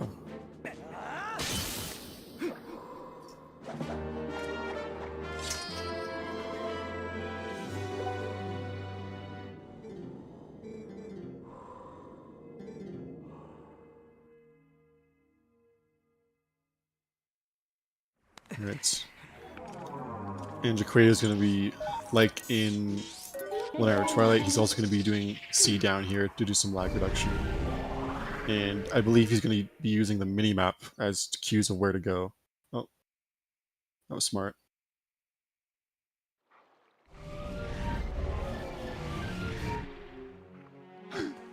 Yeah, he was a little bit to the left there, so if he did that jump, he might have fallen into the void. I don't think he would have fallen, but he probably would have ledge grabbed, which is a little slow. Now Prince is going up onto the ladders.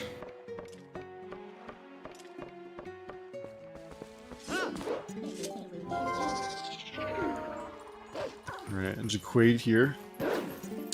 You're not supposed to have the ball and chain at this point, but he just used the ball and chain just to get behind that first wall, and then he's gonna do some rolls to try to get past the second fence here. Very nice. You're supposed to use a board to get through here, but doing that is slow if you have the ball and chain.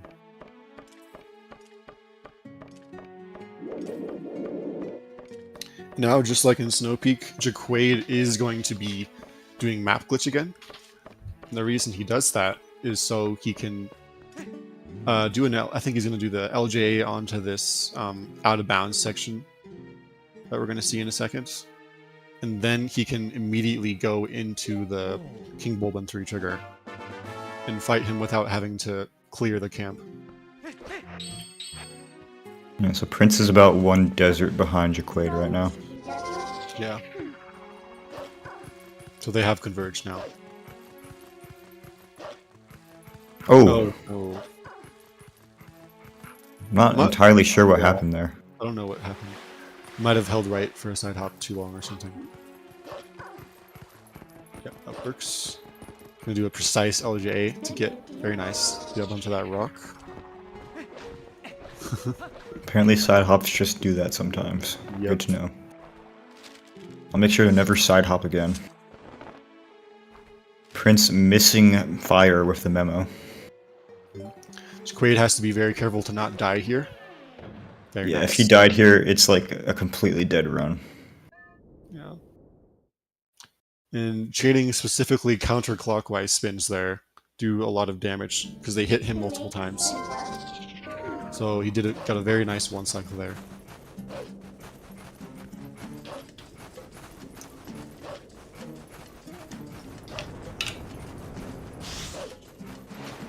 Six minutes in UH. Yeah, I guess on ELH you just have to... It's a soft lock, so when you die, you get the game over screen, but you don't get a continue prompt. So if you didn't save, you'd have to reload your latest save. And on ELH route, your latest save would be out of Snow Peak. So you would have to get one of the yellow rupees again, and then you would have to go get Aura's Memo again, and then go through the entire desert again. It's much worse on Pillar Clip route because your last save on Pillar Clip route would probably, I guess, still be in Snow Peak, except you hadn't fought Morpheal yet.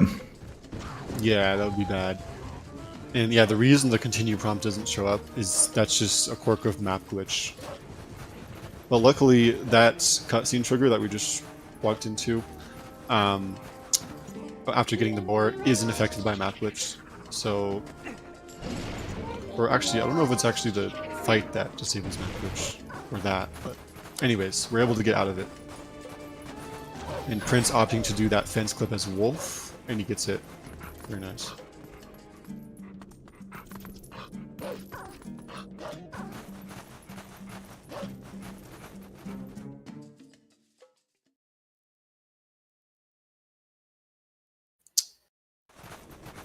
Yeah, so Arbiters, or this segment, in particular Spinner, Madeline said, is one of the hardest segments in the run, so it'll be interesting to see. Yeah, it looks like Prince is playing pretty well.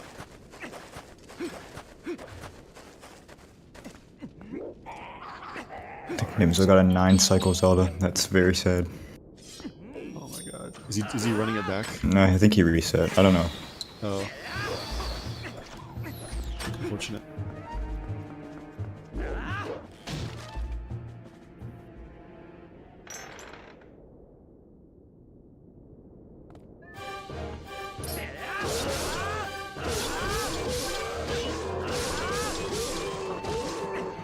Yeah, Prince is playing pretty well, Jacquaid. I think Prince might be on PB pace. Yeah, I'm not actually sure. It looks like his splits are hidden. Or Yeah, these are I think he might have cleared all of his splits, or might just be comparing to golds, cleared all of the golds. I don't know exactly what he did.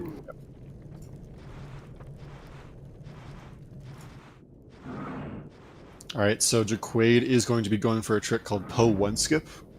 He's going to do an LJA into the sand and then try to climb this random pillar in the ground. Ooh, just not quite. It's fairly precise how you have to walk in the sand there. Yes. You can't get there too early. You have to get there when you've sunk a specific amount in the sand. And then the mold orms here are making your life hell.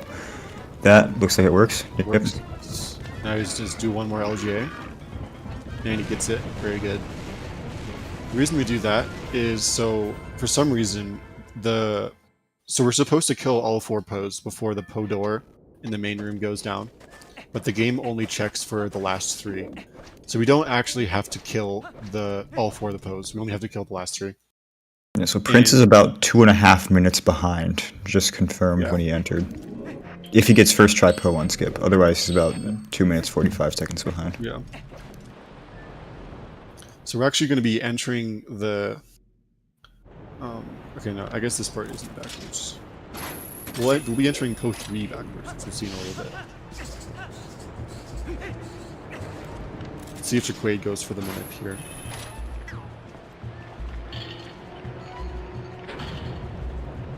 There is a way to manipulate this Poe. After you hit him once, he does a slow revolution and then some fast revolutions. But if you manipulate him properly, he will only do he'll end the slow revolution immediately. Looks like he got it. Did he? Yeah, nice. So he manipulated this Poe into being a little bit faster. Good.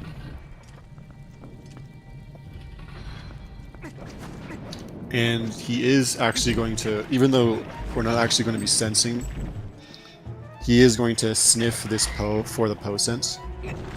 Because otherwise you won't be able to dig in a dig spot for the chain. So he has to get that Poe scent there. Otherwise the game won't let you dig in a certain dig spot in the main room.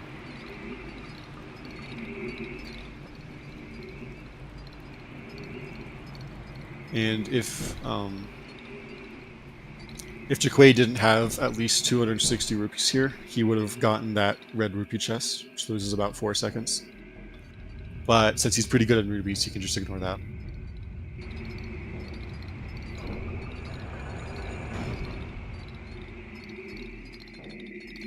I don't believe it's possible to get that scent without killing him. Or without getting the soul, yeah. You can get that scent from Poe 1 if you do forget it. Yeah.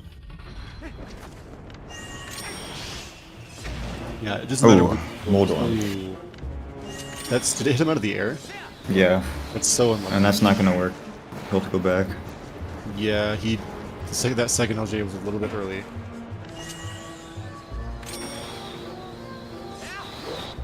That one was late. Late, I unfortunately. think he also just aimed at a kind of bad spot. Yeah. When you aim at that post, you have less time. That was early.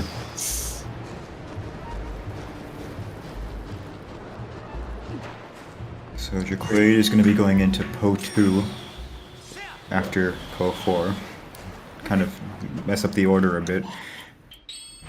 He's going to jump attack this Poe first to make it attack faster, and then do a charge attack and try and take care of these bubbles while he waits, because these bubbles can be really annoying. Oh, Like that. That almost screwed him over. But Almost. It's like Prince is struggling a little bit. This trick is very difficult. Okay, that looks good. Okay. Nice. As long as he gets the second LJ, he should be chilling. That looks good. Nice. A little scary, but yeah. Yeah, I might have gone a little. I would never do it from that far back, just to be safe, but it works. Before, but it looks like he got it. Nice skull, Prince. So, what Jacquaid did there is skip. he went around that rat where the rat was going to attack, and he manipulated it such that once he started pushing that switch, that rotary switch, the rat attacked him, which canceled that animation and let him leave early. So he doesn't have to keep pushing it for the rotary switch to continue moving, which saves a few seconds.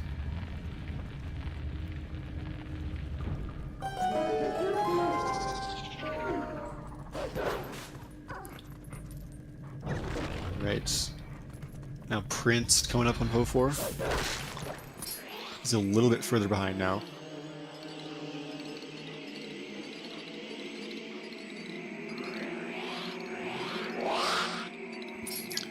As you can see, I guess you can't necessarily tell, but Jacquaid is approaching Po 3 backwards. You're not supposed to go to it from this angle. But it is faster. Even not considering going to it. Does this work? Nice. Yeah, what he tried to do there is he tried to target mid charge all the enemies such that he would first hit the Redead, then hit the Stalkins, and wait enough time for the third hit to go through on, or I guess the second hit on the Redead to go through to kill the Redead in one cycle. But it is RNG how the Stalkins spawn. But it looks like it worked out. That can go a lot worse.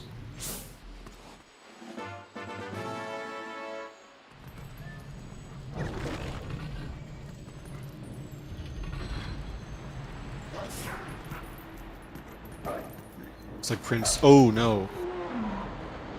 Unfortunate. It's like Prince just missed that B attack right there.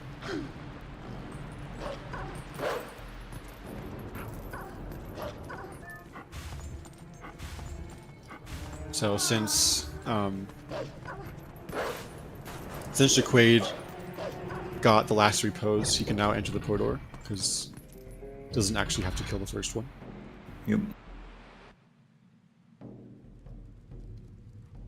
Prince still has 2 more posts to go. Now Jacquaid is going to enter this part of the room backwards and get the boss key immediately. With a little B attack in the sand there, you can actually clip to the right side of that pillar and just continue the B attacking to get to the other side. It looks like Jacquaid's going to do human movement here, which is pretty cool. Let's see if he gets it. Yeah, this is a... Oh. Maybe he'll get the second... no, he's not going for the second part. Is it still faster to do the second part if you feel it before there? I think so. Yeah. I don't know though. A little bit. It feels like it should be. Yeah. Yeah, it is faster to traverse this room and the next room, and the first part of the next room as human. But it is a lot harder.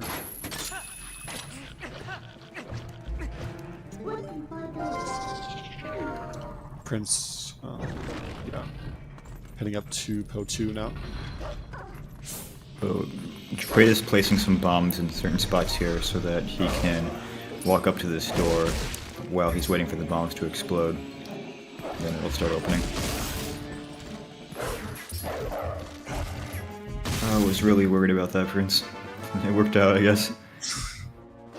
And Jacquaid doing some jump slashes there to get over those gaps. And then Jacquaid is heading into Death Sword. So I think Jacquaid will be doing a trick called Death Sword Skip, which is a pretty timing precise trick. And it also has a little bit of RNG involved, where you skip fighting this mini boss Death Sword by doing another super jump like in EMS to get on the ledge behind Death Sword where the spinner is. Yeah, it's very precise, with well position and timing. And you can also get bad RNG if Death Sword gets stuck. So let's see what happens here. Oh, he might get stuck. He went to the left. Yeah. Oh, he's okay. So he's going for the backup. That looks good. If he can It's change. a little awkward. Should be fine if he gets the timing. Oh, it's late. I think that was late. Yeah. That trick can have 5 frames or so, I think. 4 frames of working frames, but I think with the backup it's a little bit less than that. And also there's more variability with which frames work with how precise your position is. That should work. Oh no, I I wasn't. don't actually know why that one didn't work.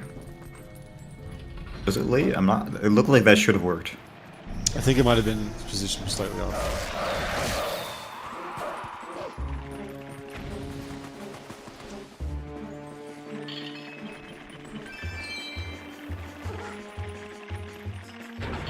Nice. So I think the one before that either was position or was a little bit early.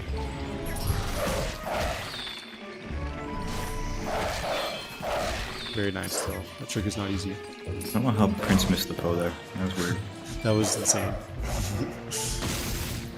Yeah, so Prince could catch up by not going for DSS or getting a first try DSS. Oh. So Jacquaid just save warped there. Not only is it faster to do that, but also he has to do that because he has no way of getting out of that room now that he skipped that sword.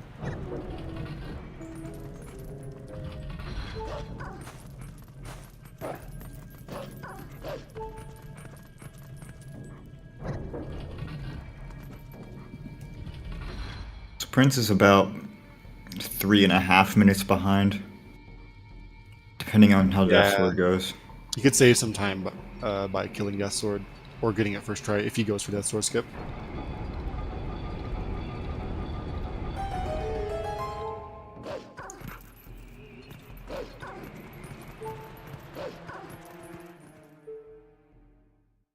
Now Jacquaid. The race definitely is not called yet.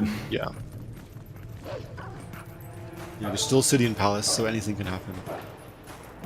City, it's easy to lose a lot of time. Palace, it's easy to lose a lot of time. Yeah. Hyrule Castle, it's easy to lose a lot of time basically everywhere. Yeah.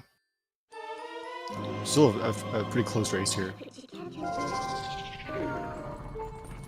Jacquaid's hitting on his way to Stalord. I cannot believe he'll be doing Stallard skip. It doesn't look like it's in his gold. Yeah. There is a way to skip Stallord, but it is a very difficult trick.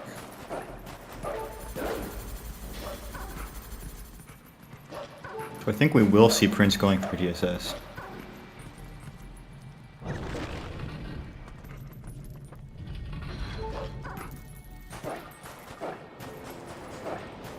It's deciding to...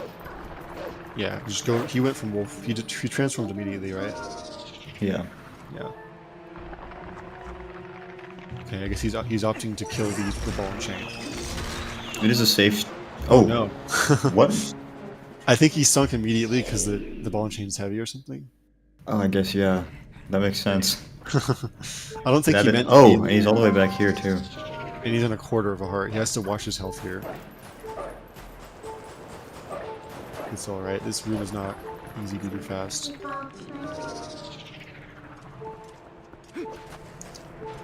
Now on Jacquaid's screen, he's doing phase 1 of Stallard. And it's very RNG based, where those Stal troops show up. So you can get screwed over by bad RNG here. Stallard's tip, people side. You're getting some kind of mediocre RNG. Yeah, let's see what part 3 of phase 1 has to offer. Part 3 is really easy to get bad RNG. Yeah. Prince getting some health. Nice. Yeah, he got like 4 hearts.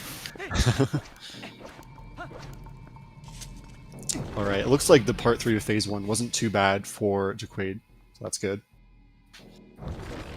Let's see if Prince goes for Death Sword skip.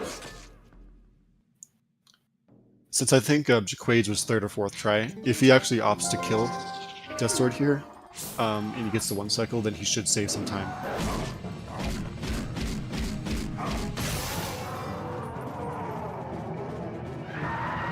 I think Prince goes for DSS. I think he's not going for it. Oh, damn, okay. Oh, okay. Changed his mind, I guess. Yep. So he's doing 3-hit combos here. I never thought to do him as stabs. Yeah. I don't think it's any slower or faster. He probably did. Yeah, Prince, like, for sure heard me and decided to make me look stupid. I know what you're doing, Prince. Yeah, anyways, so Jacquaid is going to be rolling 5 times, then getting on the spinner. And nice, he gets the quick knockdown. You're not supposed to be able to immediately knock down Stallard like that. But with some precise timing and rolls, he gets it. Let's see if he can get the 1 cycle. Oh, Very nice, but Jacquaid getting that 1 cycle after the quick knockdown. Stallard, it wasn't perfect with phase 1, but everything after that was pretty good. So pretty good Stallard overall. that puts Prince almost 5 minutes behind now. With the not going for DSS and then the unfortunate void in the sand with the ball and chain. Yeah.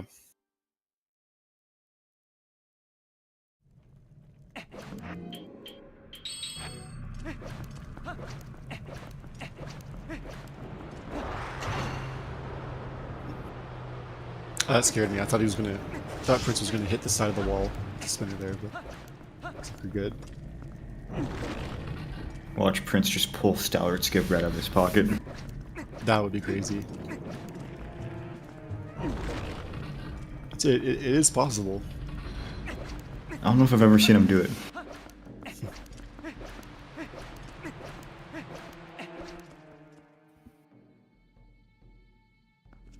Alright.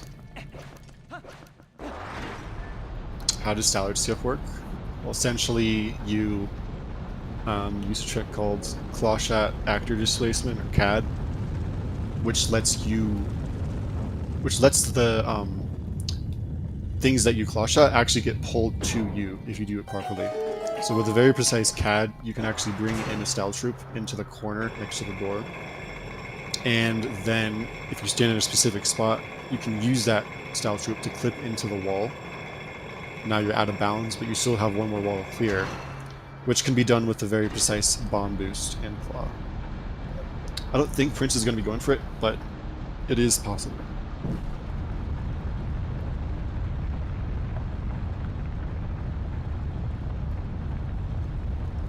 Alright, so as you can see, Jacquaid did complete that Shadow Beast fight, but he didn't raise the mirror, which you're supposed to do to eventually enter the palace, but he doesn't actually have to do that at all.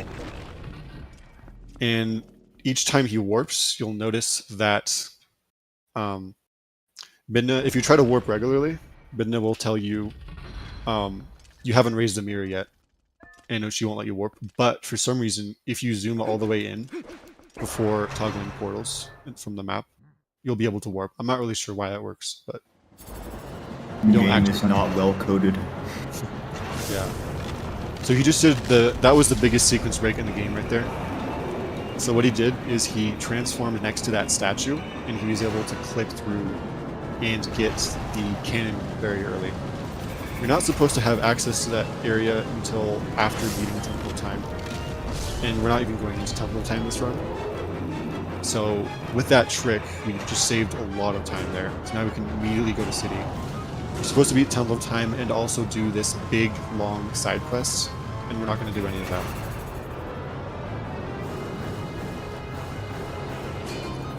Prince not getting the best RNG on Stallard, unfortunately. Yeah, Prince is going to go to Temple of Time. I'll be fine.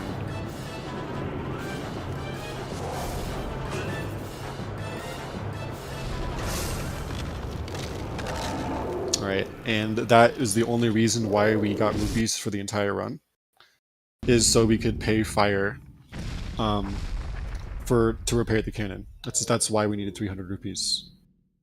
Fun fact though, on the French version specifically, or in the French language of the PAL version, Fire doesn't actually check to see if you have 300 rupees. So if you're running on the French version, you don't actually have to get rupees at all. But I think it's slightly slower, is what I've heard, than German. Yeah, like so it's not actually seconds. the optimal version. But it is nicer if you don't, because of rupee RNG, you just don't have to worry about it.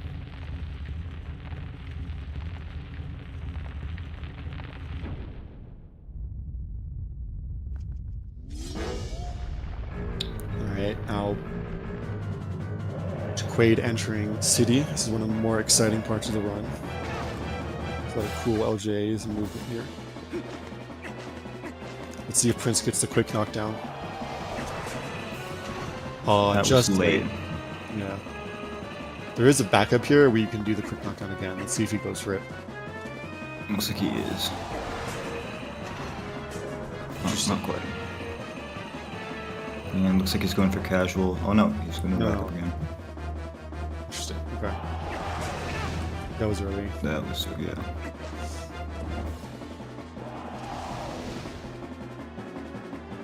The timing for this is a little bit precise. In my opinion, it was harder than... That should work. Nice.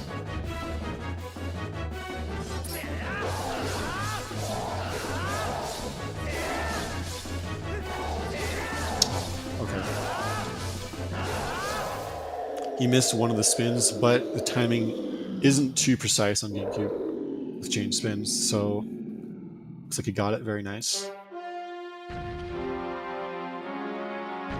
Alright, you're supposed to use Uku to get down here in City, but instead we can just use some LJs to cross these gaps here. And coming up on Jacquaid screen, he's going to transform far away from the door. The reason he does that is so he can open the door from far away. Because what that does is that skips going over a certain trigger that's on the ground. That activates the fan in the main room. So you might be able to tell the fan isn't running at all on Jacquaid's screen, which is very useful. It lets us get the boss key very early. So I guess it's another example of badly coded game.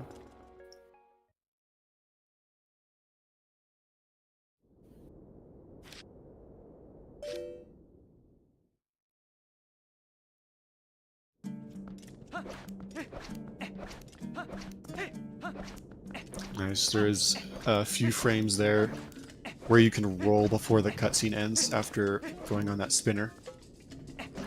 Jacquaid got it.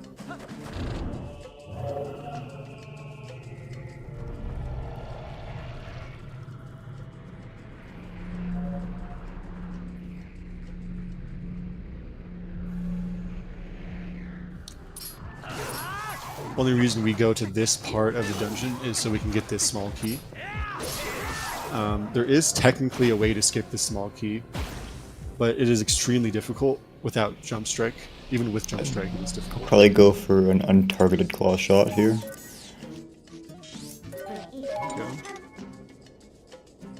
Yeah, it is possible to skip that small key, but it's not. Has never been done by a human without jump strike.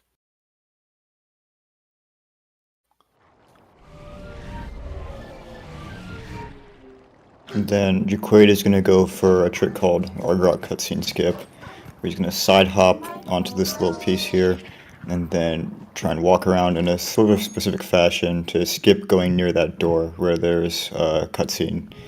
And if you hit that, it probably loses about a minute because it plays a short-ish cutscene, but it also changes your respawn point to be at the entrance of City instead of near the small key.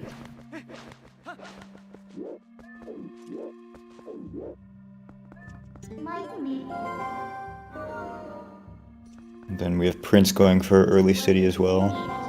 Yep. It's a weird camera angle. Don't know how he got that. I think he pressed A late to transform or something. Should work.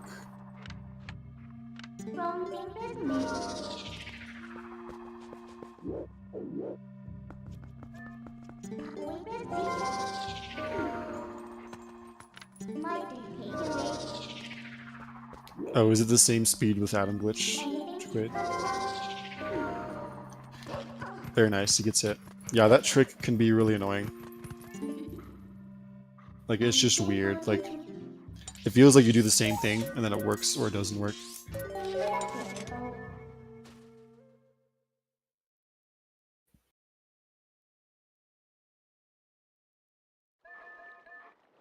So in this room of City, you're supposed to go around and disable those fans. We can skip all of that with just a simple LJ right here. Then we're going to do... There's a lot of LJs in this room. See if he goes for Talorm LJ. Looks like he's going for it.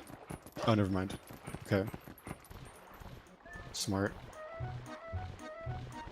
Very nice. It's a risky Talworm LJ is a risky LJ off of that Talworm there, which saves not that much, and it's very easy to fail.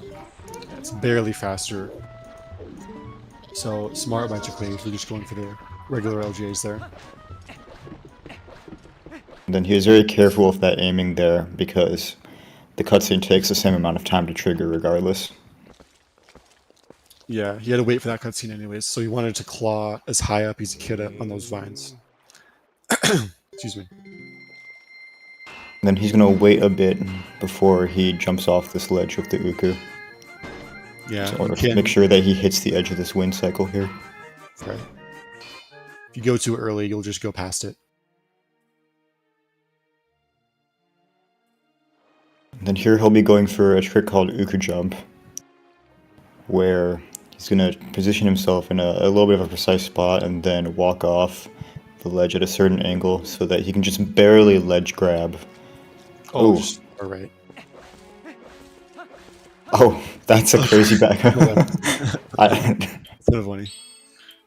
Oh, it's okay. That barely worked. Nice. Yeah, he's gonna try and get a ledge grab here, which is faster than the casual strats of turning on a fan. Yeah. Jacquaid made sure to target walk off of that ledge because it also makes it easier. And then I guess he's not skydiving. Instead, he's gonna grab this Uku to go down here. You can do that without the Uku, but you have to have a certain amount of health, which he did have. He just decided not to go for it. So it looks like Jacquaid is a little under 7 minutes ahead of Prince. Yeah, Jacquaid is... Oh! Ooh. He tried to go for the frame perfect drop. No.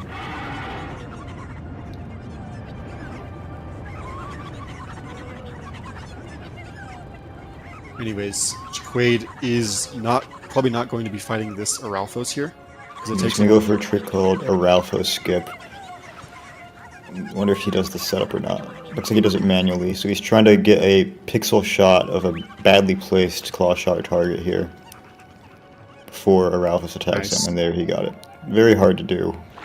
Yeah. There is a setup for it which makes it easier, but it is optimally a little bit slower.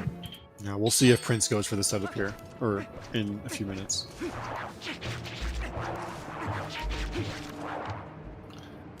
And I think you're... are you soft-locked there? I remember Muffin... In there, I think you are. Never mind. Yeah, I think you're soft-locked, so you have to save warp there. But Or if you have bombs, you could death warp, I think. Yeah, true. Anyways, yeah, so since Jacquaid did that cutscene skip, the bridge never got destroyed, so his save point was still remained by that chest. I saw Prince checking to make sure he didn't turn on the fan.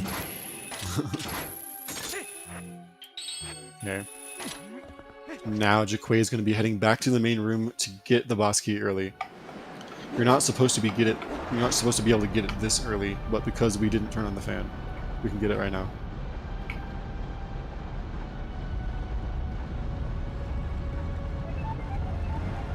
You're also not supposed to be getting it, even if the fan was off, you're not supposed to be able to get it from underneath here. But with a very precise trick called Kai Clip, you can actually, there's like another kind of pixel shot here, where the grate on the next ceiling is slightly visible. Let's see if he gets it. Yeah, it looks good. Nice. So we clawed the ceiling above that, or not the ceiling, but the grate on the next ceiling. And he was able to get the boss key very early.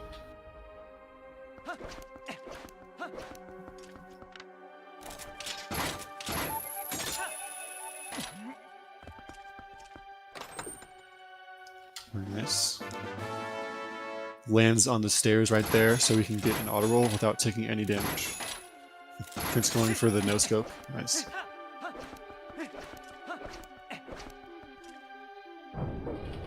And there's a cool double LJ coming up on Jacquaid's screen. He's gonna try and jump across two of the fans.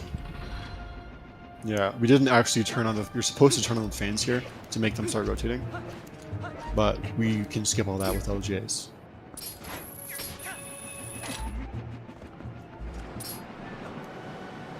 Now Jacquaid is going into Fan Tower, which is a fairly difficult section where you have to hit kind of tight cycles with some precise. Oh, Prince!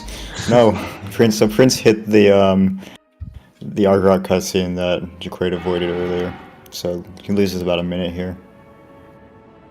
Yeah. That trick is a little bit annoying, and it's very easy to fail.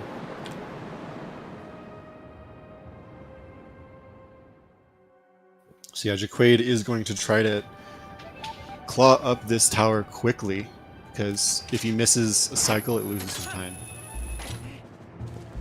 Looks good so far.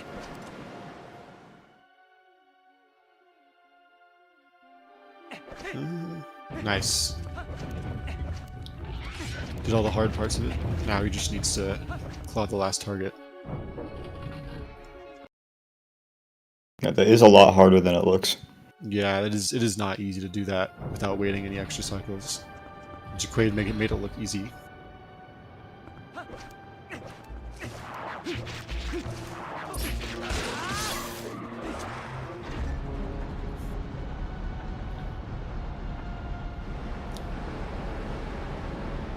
Right, and now Jacquaid is going to be going for a very precise claw, another precise claw shot right here. Where claw shots all the way to the top of the vines. Let's see if you can get it. They're pretty much pixel shot. There's a lot of pixel shots in this dungeon. That Nice. was really good. Very good.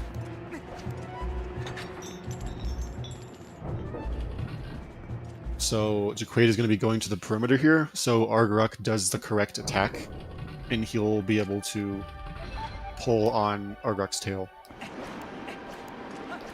It's kind of just waiting for Argrok here.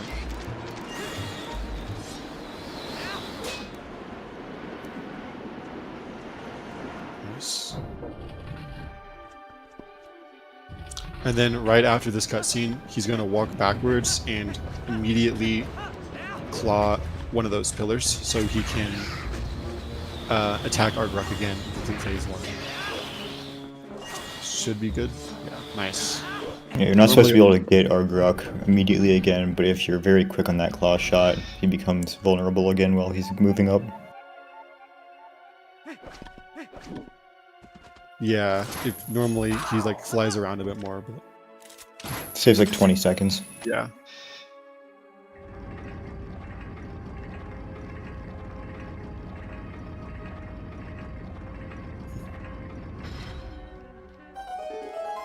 Yeah, and also, Jacquaid didn't get it, thankfully, but if you claw his tail on the first possible frame, you get soft locked. And I actually remember, I think I did find that casually when I was like a little kid.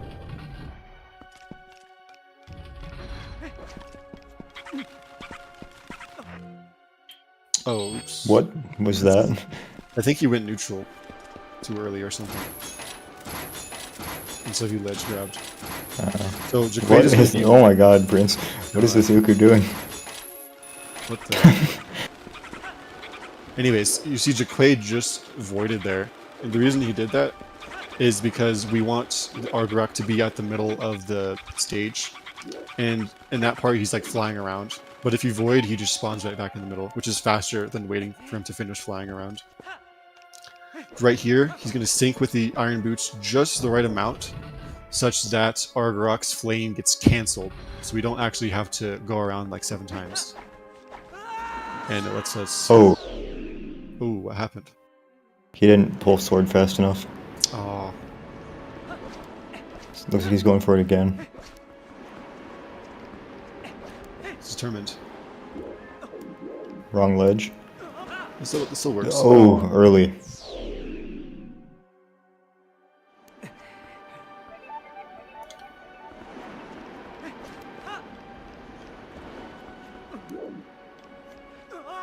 Works, I think. Oh no. I think he wants this really badly. Yeah, I think he can go for it one more time. No, he can't. He doesn't have health. What is he doing? Oh, he's just... Okay. Oh, he's avoiding out so he can do it. Yeah, we can do it again. Nice. So those first two phases of Argrog Or not. the same. Oh, okay. Maybe he just realized that he was gonna die if he went for that one. Oh yeah. So the third phase is a little bit different, where Argrog breathes flames at you twice. But you can do another flame cancel here, where if you equip and unequip the boots at the right time, you can cancel both flames, or the second flame. Or yeah, I guess both flames, and then immediately get the third phase done. Very nice, by Jacquaid. Let's see if Prince is going to go for the setup here for a Ralpho skip. No, he's also going for it without the setup. Oh, now he's doing the Never setup. mind. Okay. So he's doing That some works. angle buffering here. Nice. There it is. Very good.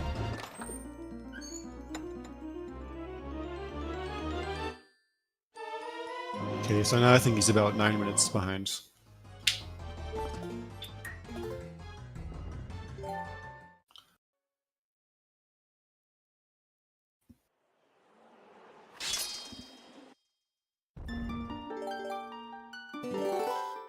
Since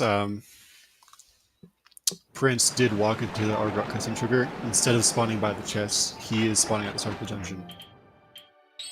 Which I don't actually know if that in itself loses time. I think Jacquaid said that part is lose time.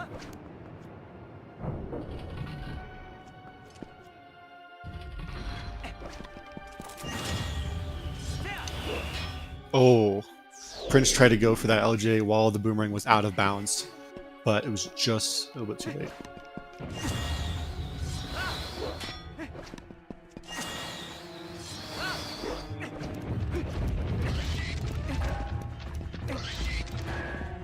The city is a very difficult section of the run, and Palace is also very difficult, so we'll see what happens.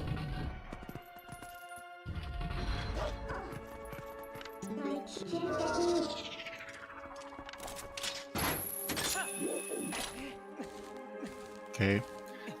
And what Jacquaid did there was he equipped the Iron Boots and did a jump attack immediately, so that he didn't fall in the water there and have to swim back out. Instead, in exchange for the damage he took, he was able to warp immediately.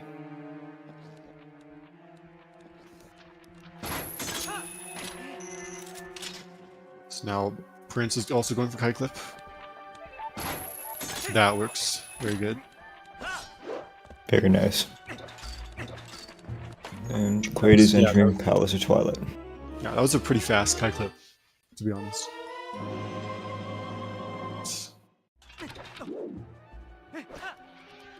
Yeah. So Palace is one of those is one of the dungeons where there's not any like major sequence breaks. You can't really do that much out of order, but it does have a very high skill ceiling.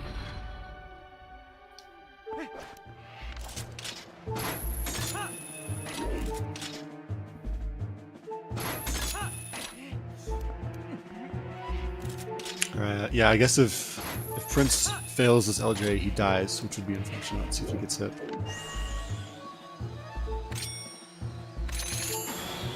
Should work.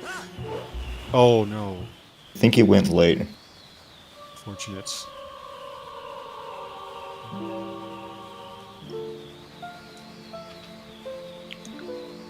So yeah, the way Jacquaid killed that Zant head was he did a B attack while dashing, and for some reason that hits the Zant head twice, which does a lot of damage. And then he simply did a mini charge to finish it off. It's a little low.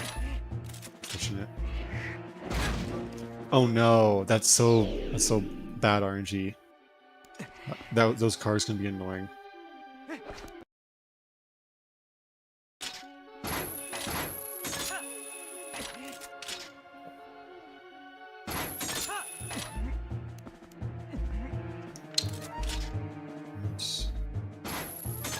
So, on Jacquaid's screen, you're supposed to claw up here, but for some reason this this ground above him is just so low that you can just jump attack above it onto the chest, which saves a little bit of time.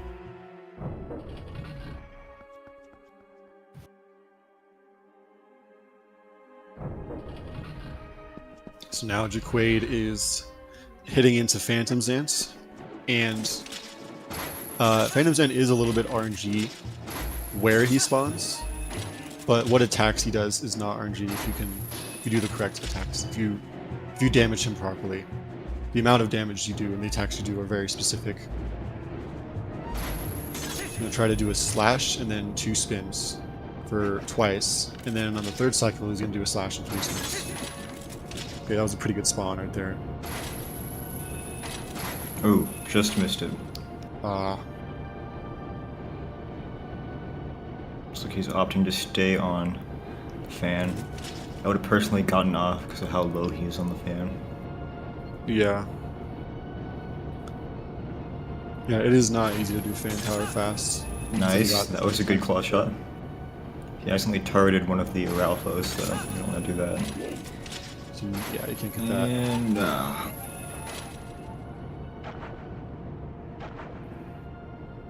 I think he could have gotten it if he instant aimed. I don't know. I don't think so. Maybe. He double claw aimed. Oh, yeah. So Jacquaid has this soul here, and you're supposed to put it in the socket and then run up the stairs from the bottom. But with a precise roll, or with a precise throw and then roll, or not necessarily roll, just precise throw, and then you can just walk to the top of the staircase. So he doesn't actually have to walk up it at all, or save some time. But then once he claws, is he going to go for the L slide? Yeah, so once he claws this, that soul, he's going to do perform an L slide. And while you're in that animation, it doesn't spawn the squeebles. I don't know, Twilight Vermin. It doesn't spawn those. Yeah, the squeebles. It doesn't spawn the squeebles if you go over that trigger that spawns them when you're in that animation.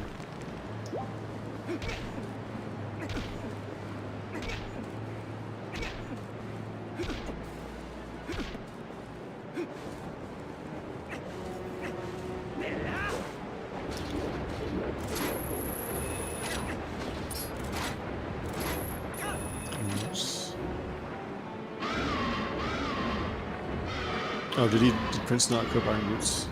Okay, no, he did. Okay. And Jacquaid is going for a fairly cool looking LJ here. It's pretty close to the edge.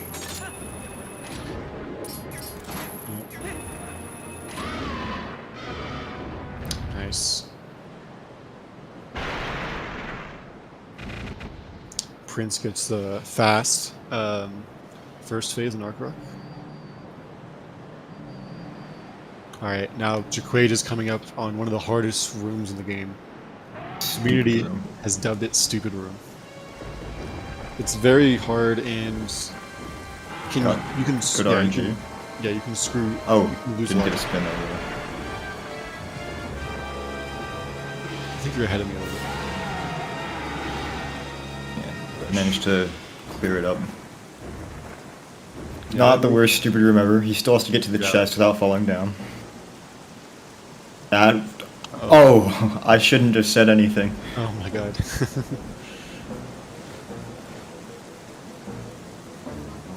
I'm sorry, I jinxed it, Jacquaid. Commentator's curse. Alright. Yeah, a bit unfortunate, but not too bad. It can go a lot worse than that. Yeah, you can lose minutes in stupid room. You can definitely find a way to. Yeah. That room is not forgiving at all.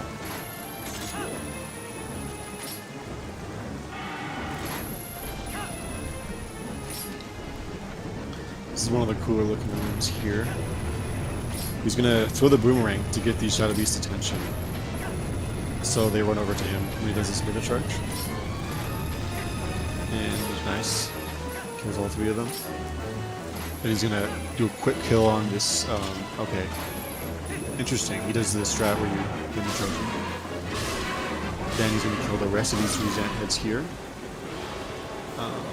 Nice. Okay. Now I was gonna try to get a claw before the cutscene starts. Oh, I think he got it just barely. Yeah, I think it worked. I don't know. Now you have to leave the ground for it to work. Yeah, it worked. Nice. Okay. See if he goes for your strat. No.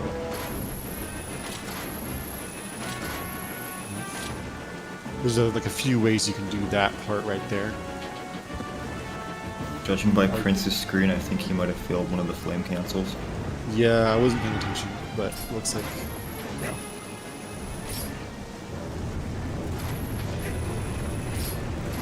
It's alright, it's not too bad at the time it looks. I think you can still do the second flame. Can you do the second flame cancel if that happens?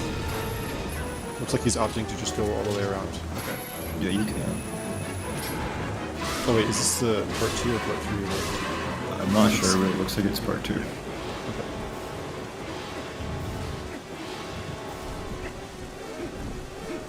Alright.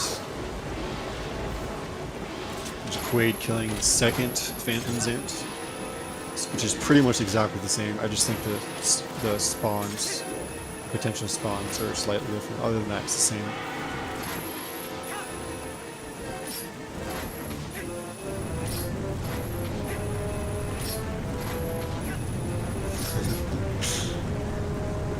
I'm just doing his first playthrough. Okay, so you put on the iron boots a little late there, Prince. Might still work. Nice. You want to press A. There you go. Good job. Very good, Prince.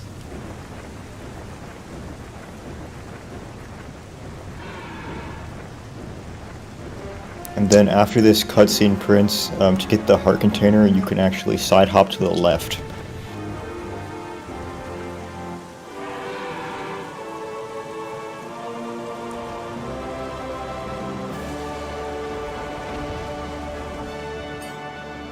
A similar thing going on here where we can just throw the soul and walk onto the stairs. Just keep climbing all the way up.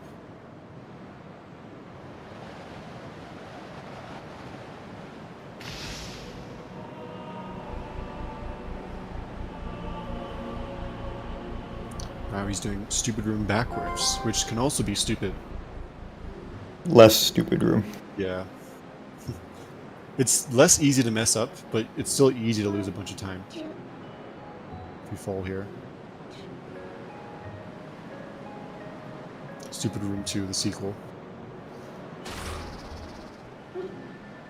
And the reason why Jacquaid threw the boomerang there was in hopes of catching a bat. Beautiful side hop, Prince. Very nice, Prince. So the bat was less likely to hit him while jumping off of that platform.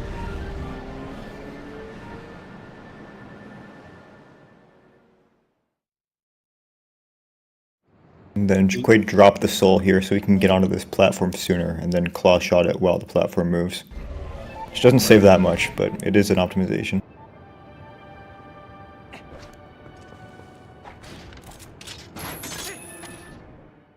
I think this just barely misses sub 12. But yeah, around this time is pretty good in a race for Light Sword.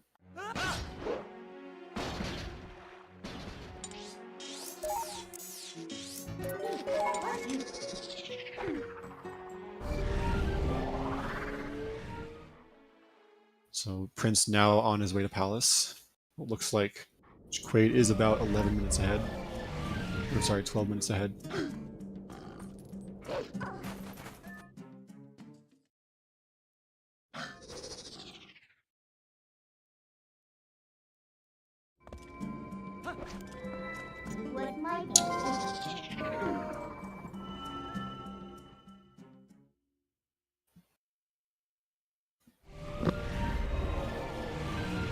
Now Jacquaid is coming up in the double soul room, where he's gonna put these souls in these sockets and then try to send the staircase.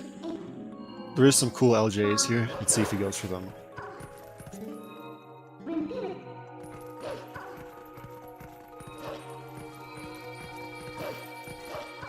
Nice. He avoided getting hit by the squeebles there. And he does have to watch his health, because that's why he's getting that heart right there. Because if he doesn't have enough health in the next room, he's gonna lose a lot by voiding for a certain strat that we're about to see. Nice. He's killing all of those with a single slash. He's gonna try to spin this and then immediately he's gonna spin those orbs and then immediately walk off. And what that does is it spawns the platform, and the platform doesn't go away. Normally you walk off of it after spawning the platform. The lights dim and you have to spin again. But if you immediately leave, it just never goes out, which saves some time, because then you don't have to wait to spin again after getting there. Okay, it looks like he's going for the second LJ here, which is a little bit sketchy. Let's see if he gets it. Nice, very nice.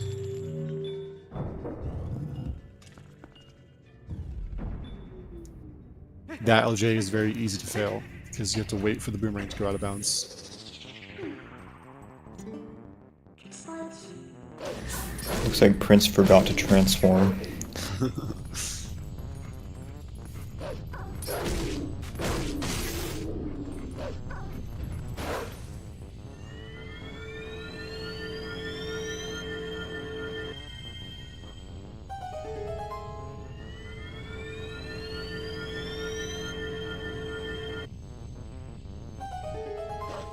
See, he's gonna do it for another LJ right here.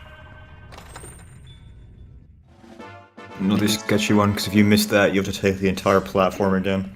Yeah, that one loses like a minute or so. And once he kills that, he has to go back anyways, so he's just gonna avoid here since it's faster. But now he's gonna spin here to get the fog out of the way. He's not going for the quick claw. Smart decision. He's gonna send here to get the boss key, and then he's going to just do a jump attack down, I believe, to kill those remaining Zant heads.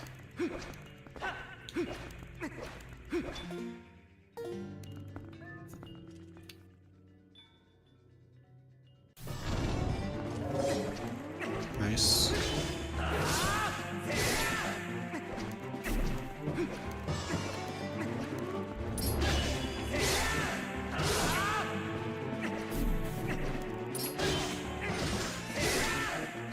Oh, did you kill him with a roll stab? I didn't see that. Yeah, you don't wanna do that. That makes him take a long time to start going back to normal cycles. Yeah. Oh, I was talking about Jacquaid apparently hitting those cards, but did Prince mess up the damage? Yeah, I think Prince. I don't know if it was with a roll stab, but he somehow got Yeah. bad cycle, I think. Yeah, if you do the incorrect damage, then Phantom Zant teleports around a bunch, which takes forever, because you can't really damage him unless you just know if that happen to goes be in. that. It might. See, that misses it. So Jacquaid here, going as fast as he can, up this ascension, because he wants to get a nice cycle on the platforms. I believe he's going for it. Actually, he might not be. Oh no, unfortunate. Yeah, if you ascend this room really fast, you can make a really good cycle on one of the moving platforms at the end, and we call that early platform. He can still get it, right? Well, he just fell down. Oh, I missed that. He'll get the next cycle though, so.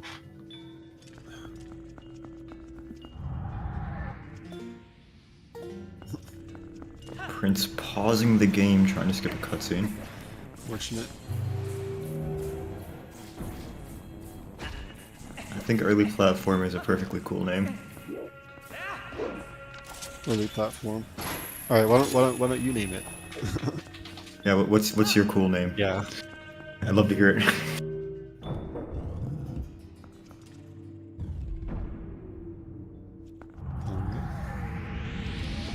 Nice, killing the last Zant head. Risky but time saver to note. Saves 4 seconds only.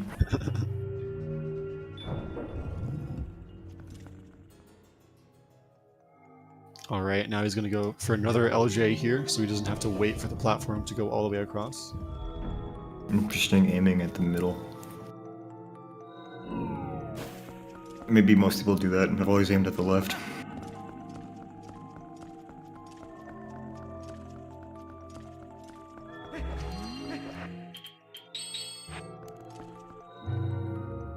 Prince is on the very back of the platform. Yeah, this I don't LJ, think he can get the LJ from there. Looks but like he doing might that, be able to get it. he's fine. Yeah. Yeah. Okay. You can see Jacquaid doing these spins like comically early, but since the hitbox of the spin attack is like a dome, he still attacks those Shadow Beasts.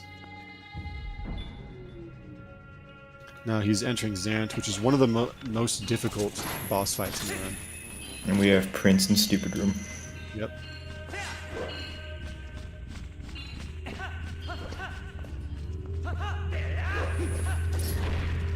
That was sketchy as hell.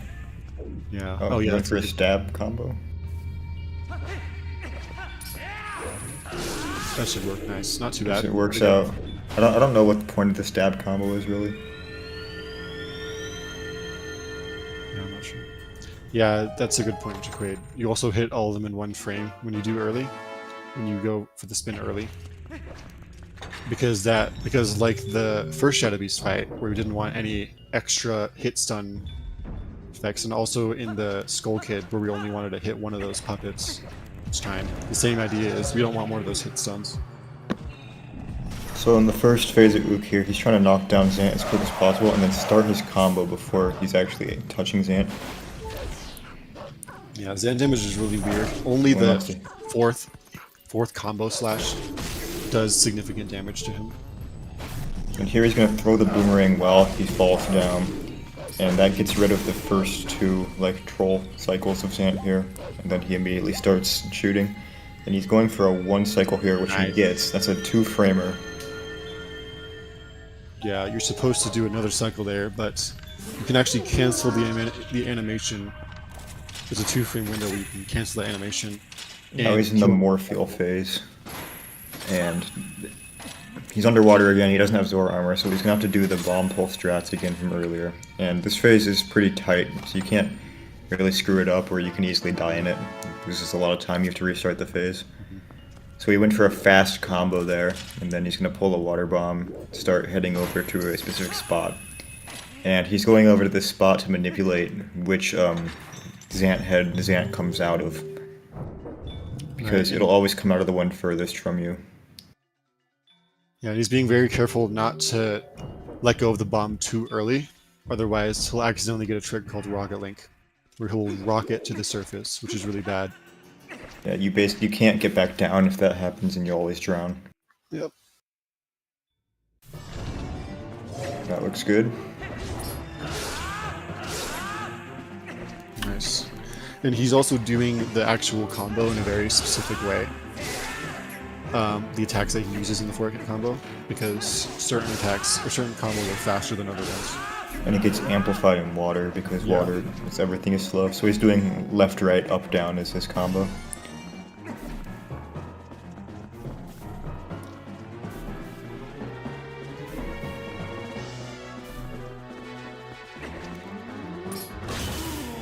Yeah, I guess I should have specified that's the fastest combo in water, but I think on land the fastest is a little bit different. I think they're the same. Oh, I thought it was stab, stab, stab down. I think that's the second fastest in both cases, Oh, yeah, you're probably right. but it's not by much.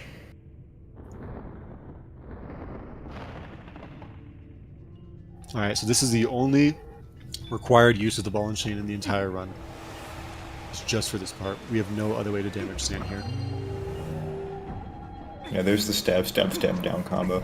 It's good to do that combo on the Blizzetta phase because it moves you forward, and it makes it harder to miss Blizzetta phase. So here is probably the hardest part, where he's going to do a 4-hit combo and only have the fourth hit land. He's going to do that twice, so he gets it. He's going to do a well-timed spin to knock out the Beyblade. And he gets it. Nice. Very good. He made that look easy, but that is not easy. It's very, very easy to screw up. And to top it off, when you do screw it up, it's like so much harder to finish it out that quickly.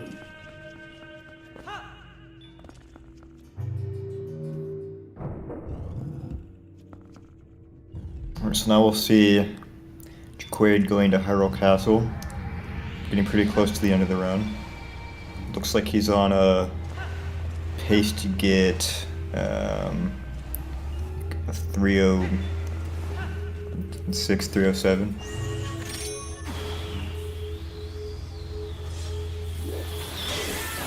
Which is pretty good for him for a race, at least with his PB.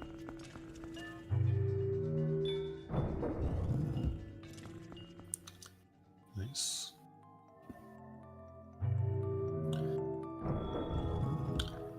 And he's going to go a little bit to the left there, so he goes over a slightly more gradual slope, so he doesn't get slowed down as much before he touches that portal.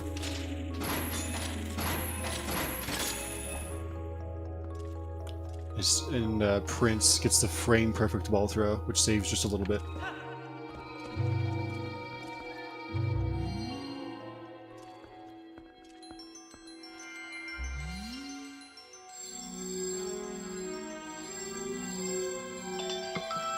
Sorry.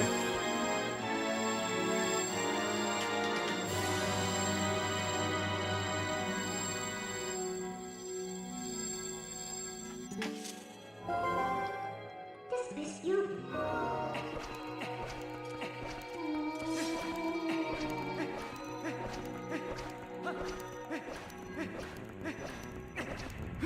Alright, this is when the Castletown portal becomes useful. So you can go directly to Castletown here and finish the game. Yeah, we can skip the Castletown portal, but it's pretty slow to do. Yeah.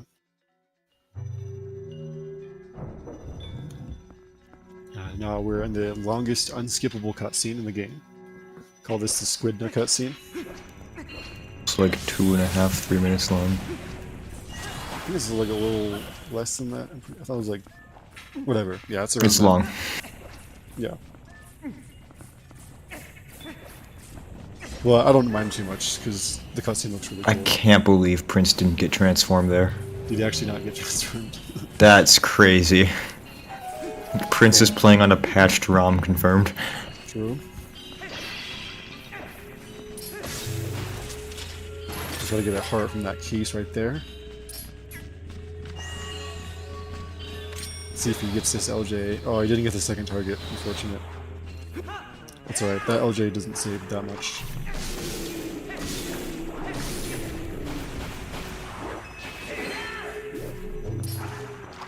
Well, I think he hit the platform, yeah. Yeah. So now that's a little bit of a time loss, as now he has to spin them again and wait for the platform to turn on.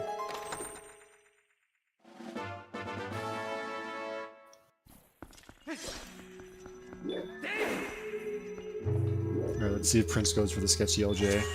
Looks like he's going for it.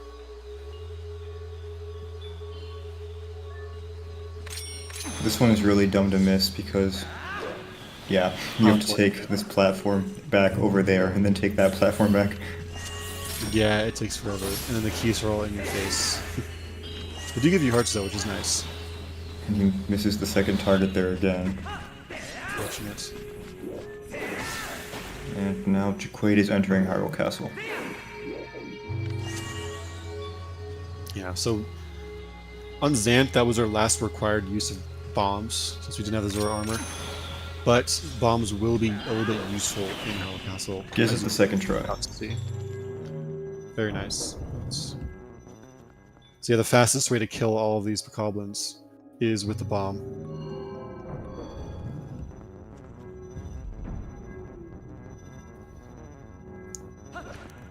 So now this barrier, if he enters this barrier, skips the cutscene immediately, and then walks away or rolls away. He doesn't actually get stopped inside of that barrier. Normally, you get locked inside of there, and you have to fight like a wave of goblins. But if you skip the cutscene and just immediately leave, then you don't have you can skip all of that.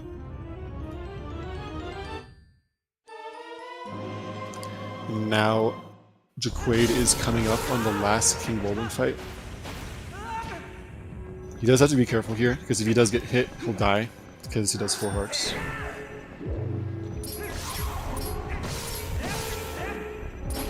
Gonna wait for him to start his attack animation, then chain counterclockwise spins. Very good. Nice. Pretty good 2-cycle. It is possible to 1-cycle KB4, but it is very tight. It also doesn't save much time. Yeah, it saves like a second or something, I think.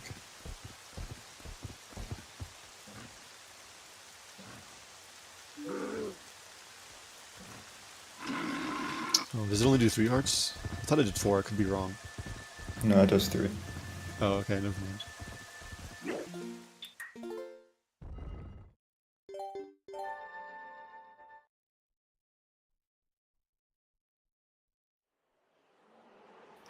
Alright, so Jacquaid could backtrack there, but he's opting to save Warp instead. They're almost exactly the same speed.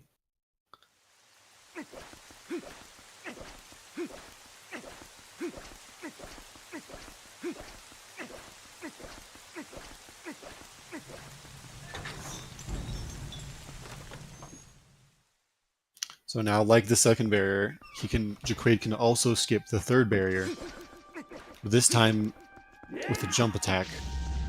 Prince is going for early platform, it looks like. Not gonna get it, unfortunately. Fortunate.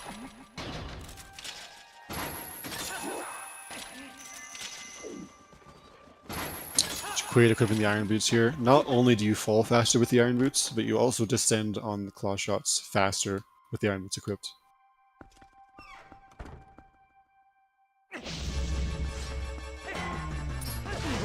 Now what he's going to do to fight the Dark Knight is he's going to do a running slash to make Dark Knight block, and then you can just run behind him and do like 4 to 6 slashes. Then he's going to try to hit the Dark Knight twice, and then hit him with the ball and chain 3 times. Nice. Very good Dark Knight. As you can see, he lined up his boomerang in position there. The reason he did it like that was so right out of the cutscene, he can just immediately throw the boomerang without looking, and it will light the torch out, which raises that staircase part right there.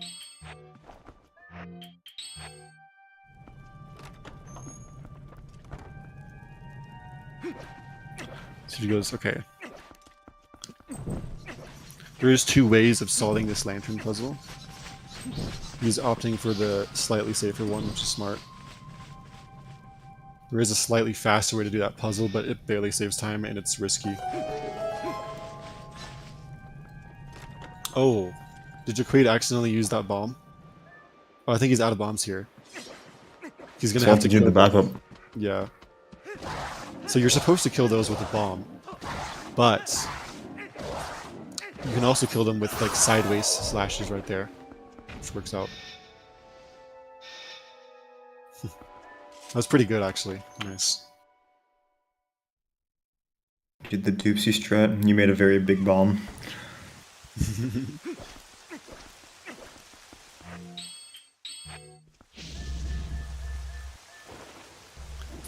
Now, similarly, he's going to try to use the ball and chain here.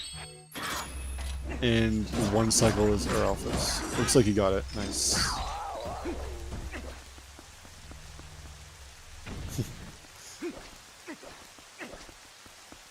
Prince getting the nice.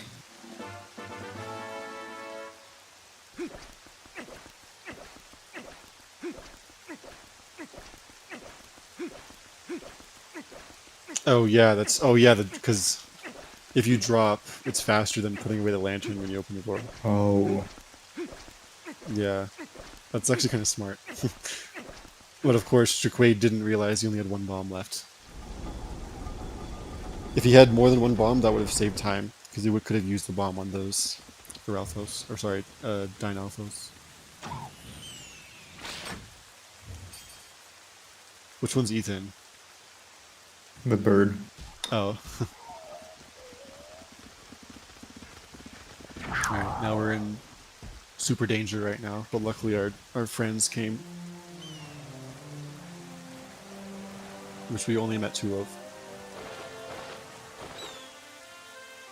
What puppet Zelda cycle is Jacquaid going to get?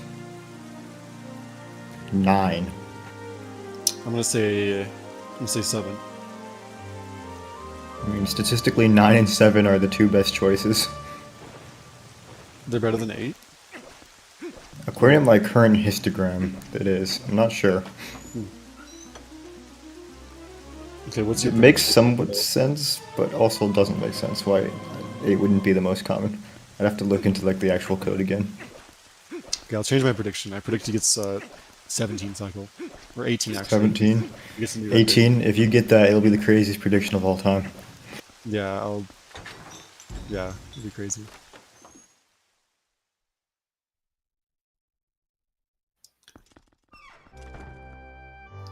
And I was gonna roll immediately in this room to avoid not getting slowed down by the rats. So I did it well. You're supposed to take a specific path over there, but you can just roll over them if you're quick enough.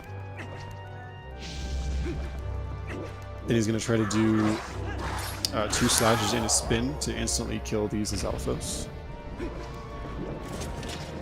Gonna do a very precise claw in order to only claw twice to get through this section right here.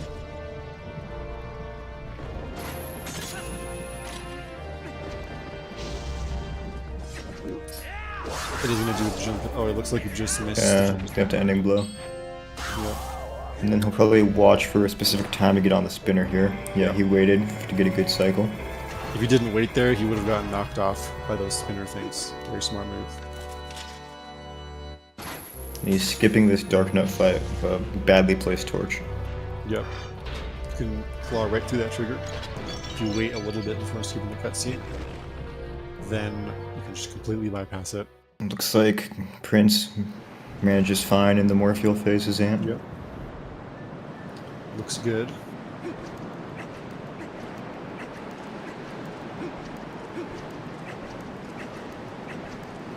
Now it isn't decided. Jacquaid could get a 100 cycle Zelda. You really never know. Yep.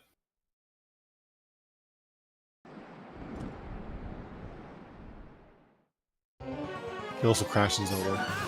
So the current worst Zelda cycle in Wolfdash so far is a 13 cycle by Marco. Pigeon also got a slightly faster 13 cycle. Yeah. So essentially, how Zelda works is you can only damage her when she does a lightning ball attack. And so the optimal, and you have to hit her with reflect the lightning ball back at her 3 times in order to kill Zelda. The optimal cycle is a 7 cycle though, because the first cycle has a chance of being a lightning ball. Then the second one will never be a lightning ball. The third one has a chance to be, and then the next 3 after that will never have a chance to be. Then the ones after that do have a chance to be. That was kind of confusing. Yeah. So Jacquaid can still get a 7th cycle. Yes. So he's just waiting for Zelda to attack. He's just messing around with the pots. Yeah. Optimally, he'll get 2 more. Now 1 more non-ball, and then the next one should be a ball for a 7th cycle. Yeah. He'd prefer swoop attacks over triangles, because they're generally slightly faster. There's one. Looks like Prince just messed up the final phase a little bit. It's very tricky. Nice. Not too And bad, a ball, 7th cycle. Nice. I should have kept my previous prediction. So we both lose by Price is Right rules.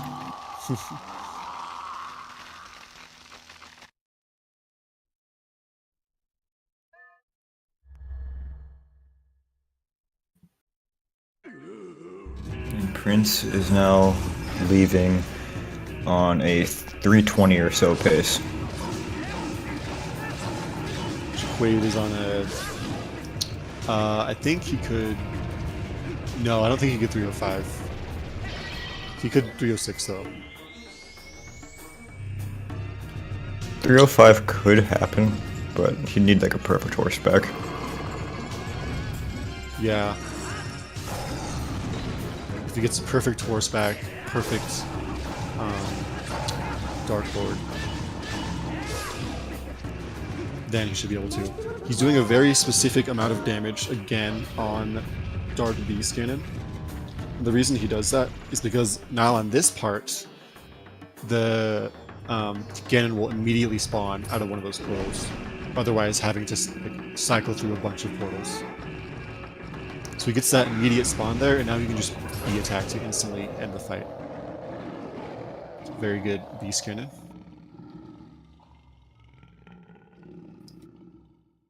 Prince jumping over this Mailman trigger with this little LJA, so he gets it. Nice claw shot, Prince. Should work. Nice.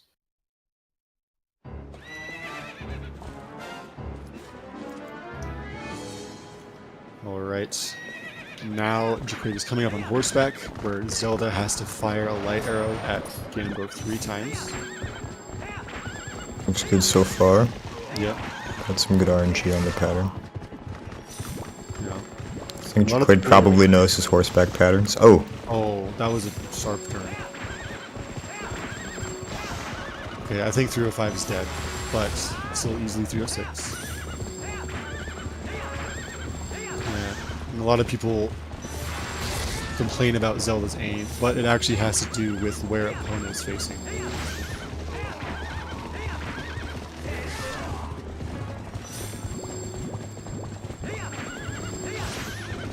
Nice. Yeah, I think 305 is definitely dead, but we can see a 306 still. 305 is dead by a few seconds.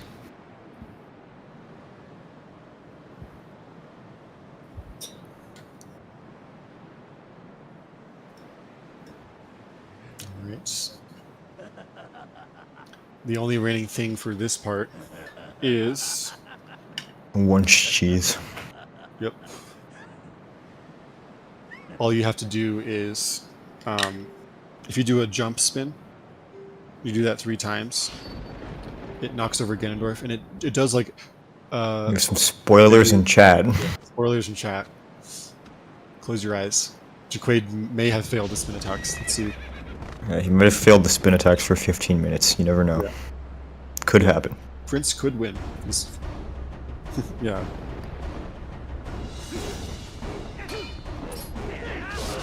That's good. And he's gonna wait for him to get back up before doing the next spin. Yep. Then this is the last one, and then this is where he needed that ending blow. And he put on boots. Beautiful. GG. 30609. GG Jacquaid. And feel free to come in for an interview if you want. Very nice time.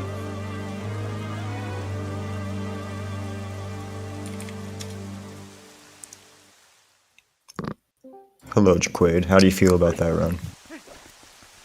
Considering the beginning, I think that's acceptable. It's pretty okay. Alright, what was your favorite part?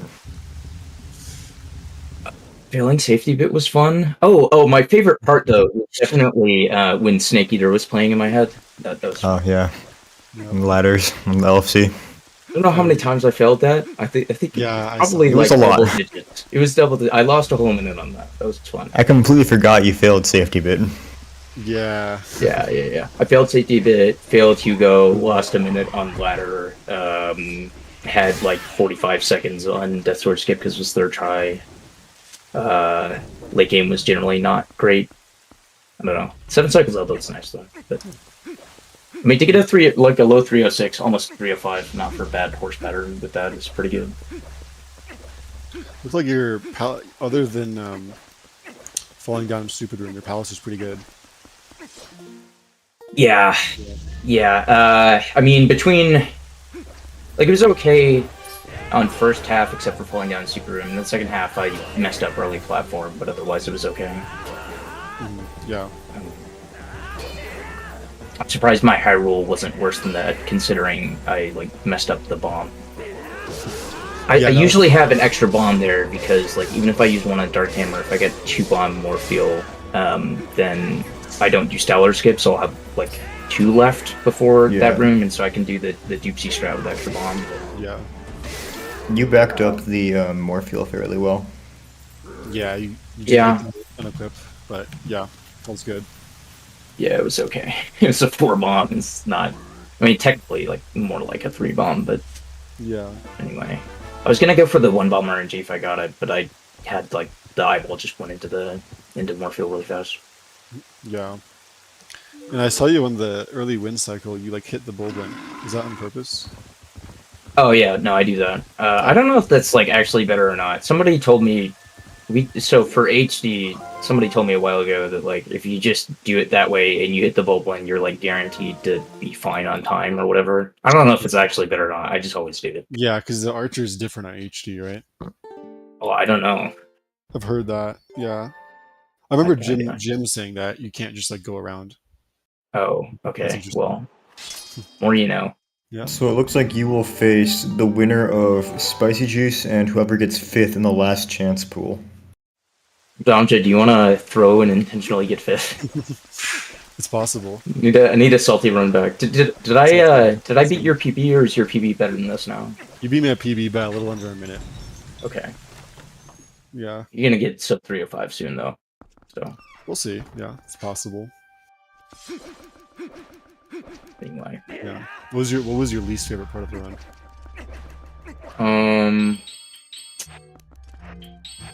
I don't know. I mean, most stuff was okay. Like, so the things where I lost time were just amusing. The late game, like every segment was not great, but like not terrible either. So I can't really get mad. I guess like failing Inter Lake Bed, the bomb boost there, kind of sucked.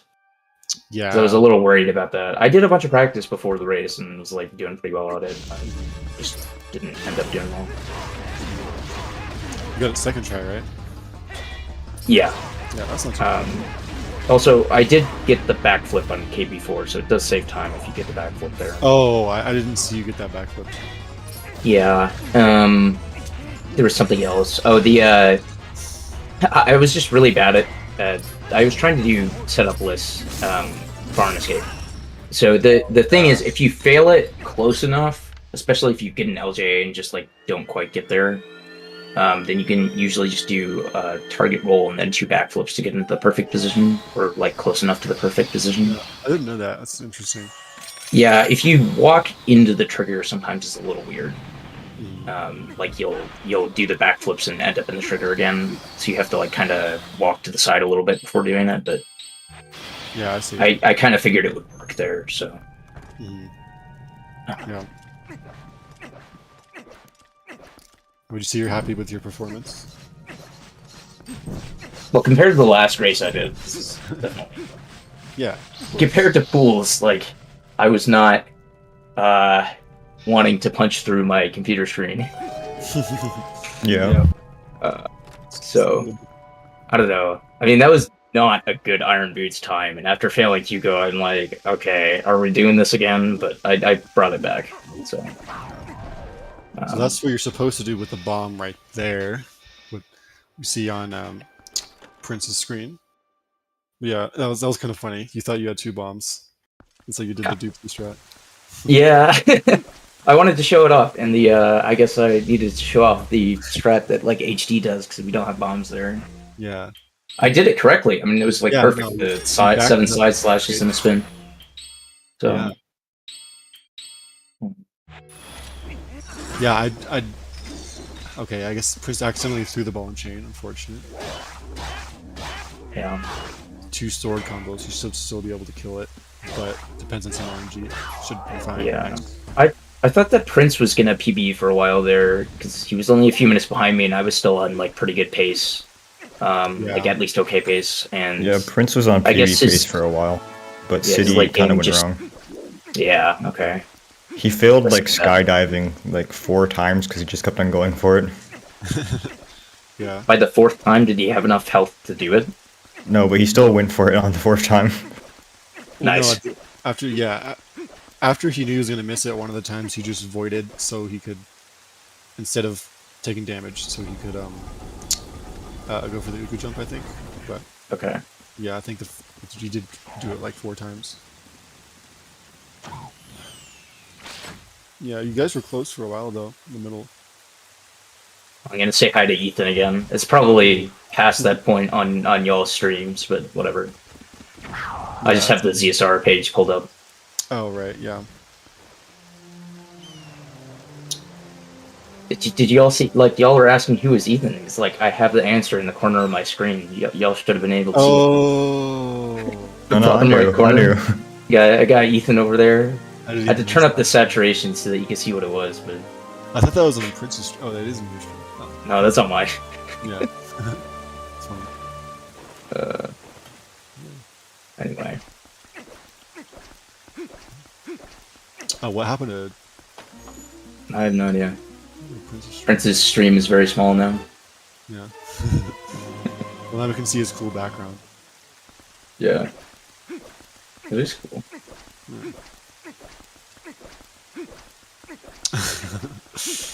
Is that even like Prince's doing, or is that like I have no idea. restreamer? I'm assuming it's like a restreamer. Something went wrong randomly. I see. But Yeah. Small Back. Prince. yeah. Oh, by the way, I don't know. I'm still not sure because it's hard to practice when Prince, horseback cannon. you hit the wrong button.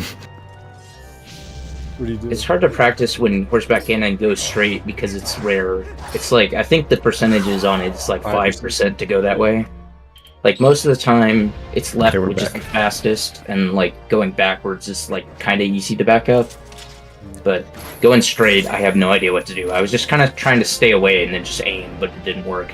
Yeah. I thought that one was. I thought it was going back that was like the hard one, but I guess that one is fine. It's just yeah. I didn't Yeah. notice.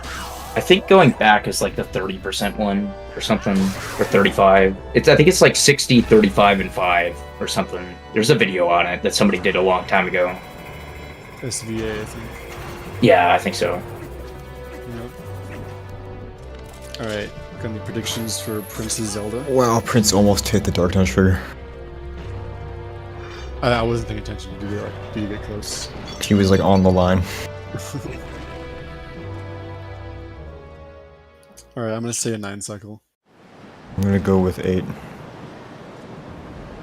And, Jacquaid, well, you I could've got a placed 7. I got a 7, so I'm gonna say 7.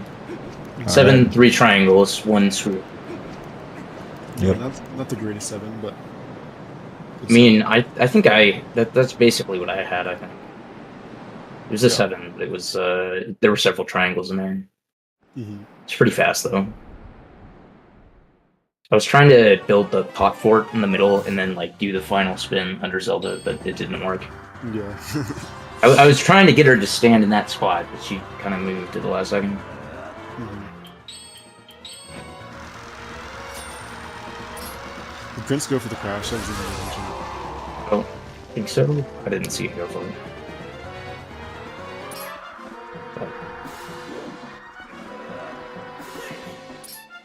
Good start. Yeah, it's good 7.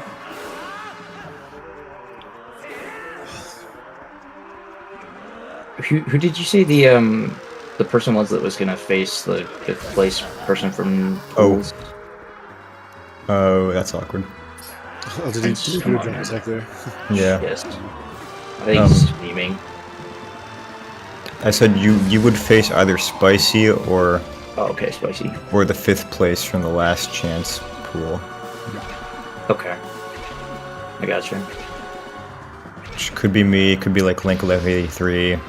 It could be really any of the people in the last chance pool. It's gonna be a close race. Yeah. I was sort of thinking that it might have been fun to, like, accidentally lose this race and then, you know, make a loser bracket run, but it's fine. Just, I think I still play the same number of games if I lose in the next round than if I had lost now, so. Is that But true? anyway, I think so. I think you have to make it 2 rounds to play fewer games. Yeah. Yeah, me and Madeline are in the last chance pool, and the scheduling is like a disaster. Because, like, everyone is. We got, like, a few Heard that. Americans, 2 EUs, New Zealand, I think. Yeah. Yeah. I heard, I think Anno said that Friday seemed like it might happen. I don't know if that's still true. Andy won't be here Friday. If it does happen, then it'll be without Andy, unfortunately. You can't, like, yeah. What cycle was that? I wasn't paying attention. Well, he got hit, so yeah, I don't yeah. count at that point. Yeah, that's Yeah. Bro is like trying to pump up his Zelda numbers. Nice try, Prince. Yeah, I don't know why if you, like, you know, commit to getting hit by Beast Cannon and start there, he'll always turn the correct way. Kind of interesting. I don't know, is that true? I don't think it's true. I've never, like, doing that strat, I've never had him turn the wrong way. Yeah, I think it has to do with like where the ball and chain hits like the eye or something. I don't know. Okay. I could be wrong about that. Yeah, I guess maybe if you, like, aim at a really weird spot. I just think, like, most of the time, I've never had it go the wrong way. But Right. anyway. Yeah, the side hop strat is also kind of annoying. Yeah, but did you see the Simikin strat where you like Yeah, I stab did. back? Yeah. Yeah, I don't remember if that's still as fast as Beast Cannon ending up the right way, but it's faster than, like, going all the way around. Yeah, no, I think he said it was the second fastest. Okay. So it looks like Prince can still 321. Yeah. He'll need a good horseback for it, but he can do it. Oh, wait, can he? Or because how long does horseback take before? I'm not sure what a perfect horseback looks like. I think Zelda shoots every, like, 10 seconds. Oh, no. He got knocked off, so rip. It's not good. Yeah. No, I was slightly offended when y'all said that I couldn't get a 305 going in Hyrule. I heard like 306, 307, and my splits are like 305, 30 something. I think it was 305, 30 best possible time. Like, Alright, I must have read it wrong, because I saw like 305.50 or something, and I didn't think you were going to play within 10 seconds of golds. Oh No, yeah, that would have been unrealistic. I didn't look at your best possible No, time. I had a good chance after Zelda was nice, but I just got a bad horse pattern. Yeah. Hold on. Yeah, I could have even like missed one shot and probably been fine, but anyway. Yeah, like once you beat Zelda, I was like, yeah, you can probably barely do a 5. Yeah. No, I had like a little over 10 seconds. Oh, is Prince gonna be okay? That's oh no. Oh no, this is bad. Oh no. Oh my god. Oh no. It's unfortunate. He's... Oh my god. And he had spurs. I can't believe that, dude. What are you doing, Prince? I can relate. Horseback can be a disaster if you mess it up. Yeah. I feel like it's harder to hit the shots on GameCube. I mean, because the opponent is easier to control, but for some reason, like, drunk opponent on HD, I guess because it doesn't turn as easily, it's harder to, like, mess up the direction of the shot. Yeah, you might be right. Or you might be used to HD though. Yeah, maybe. Also, y'all's hill is nicer. I think on HD, we always, like, break target whenever he goes over the That hill. was I don't weird. know. Anyway. What was weird? I don't know, like, there was like some delay between him hitting like Ganondorf the last time and before the cutscene started. Maybe I'm crazy. Oh, maybe that's like RNG or something.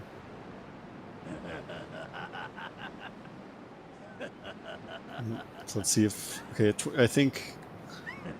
Yeah, 22 is dead, but you should be able to 23. What happened to Nimzo's run, by the way? Zelda. Got like a 9 cycle. Yeah, but what did it finish at? I think he just reset it, pretty sure. What? I'm not sure if he finished it, but it wasn't gonna... Maybe he did finish it. I don't know, but he didn't PB though. Has to have finished it. I don't know anybody that resets after a Zelda. That's crazy.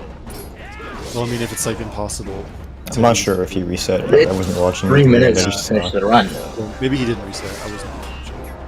Oh, I don't know why that didn't work, Prince. It was early. Oh, nice backup. 3:23:28. Let's see if we can Okay. get Prince in here. So Nimzo got hit by B-scanning or something and then just reset. Hi, Prince. Hey guys. How do What's you up? feel? Like shit, but you know, that's life. It happens. You were playing well for a while there, but Yeah, I was playing tolerably for a while, and then I started botching things in MDH and I never mentally recovered. Yeah, it happens. Yeah. Anyway, I'm free of this fucking tournament now. GG Jacquaid. Thank you for running an actual decent. oh no, You're in the hold on, losers You're not bracket, free. Prince. You're in the losers. There's a double elimination. Okay, well, I'm gonna fucking ask TGD to take me out of it. Thanks for sticking with it, ZSR. Also, I apologize for changing the scene. I'm on a very, very new setup today, and my phone fell on the keyboard, and the keyboard had a hotkey to change the scene. Yeah, it's fine. So that was entirely me. No shade on Ricky or anybody. If you Okay. did stay in the tournament, you would face the loser of Spicy Juice and the whoever is in last chance 5th place. That's exciting. Yeah. What was your favorite part of the run, Prince? Favorite part is right now when it's done. I can do something else. Fair enough. I'm kind of, I don't know. I played decently for the first bit. Like I was playing fine. I was playing tolerably, Yeah. and then I stopped playing tolerably. So you know that's life. Yeah, well, good job finishing out the run. I know it can be tough when you're... Yeah. After I hit the fucking Argrok cutscene, and I was like, okay, I'm done. Yeah. But you know, whatever. Understandable. Thanks for restreaming. Thanks for commentating. You guys kind of killed it. I was listening to commentary since Argrok-ish. I appreciate that. Yeah, thank you. Yeah, thanks for playing. It was fun to watch. Yeah. Shout out to ZSR. Thank you for hosting. Thank you for the Wolfdash. restream, ZSR. Yep. Anyway, I'm gonna go bash my head against the wall for a while. I'll see you guys later. See you, Prince. See ya, Prince. Any final thoughts, Jacquaid? I was gonna ask if we have like other races coming up soon. I don't believe we have any scheduled at the moment. Well, there are 3 on the schedule. There's JD versus Anarakis on Tuesday at 9 p.m. Eastern. And that has commentators, so we should be getting that restreamed. I think I'll be the one doing that, actually. And then there's a couple races scheduled for Wednesday and Saturday, but those need commentators. That's exciting. I didn't realize we already had so many scheduled. Yeah. Nice. Well, yeah, again, thank you for restream. No Yeah, thanks. worries. Yeah, so Alka started it off, I finished it. Thank you to our... is that going to do it for us? Are we done? I think we're I good. think so. Okay. Yeah. So thank you to our runners, Jacquaid and Prince of None. Thank you to our commentators, Qwerty and Badamja.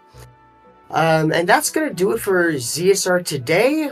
Currently, there's nothing on the schedule for tomorrow, but keep an eye on that. Maybe something will get added.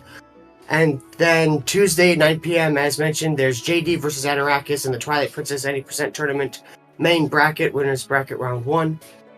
And yeah, thank you all so much for watching. Hope you had a wonderful time. And have a fantastic rest of your day.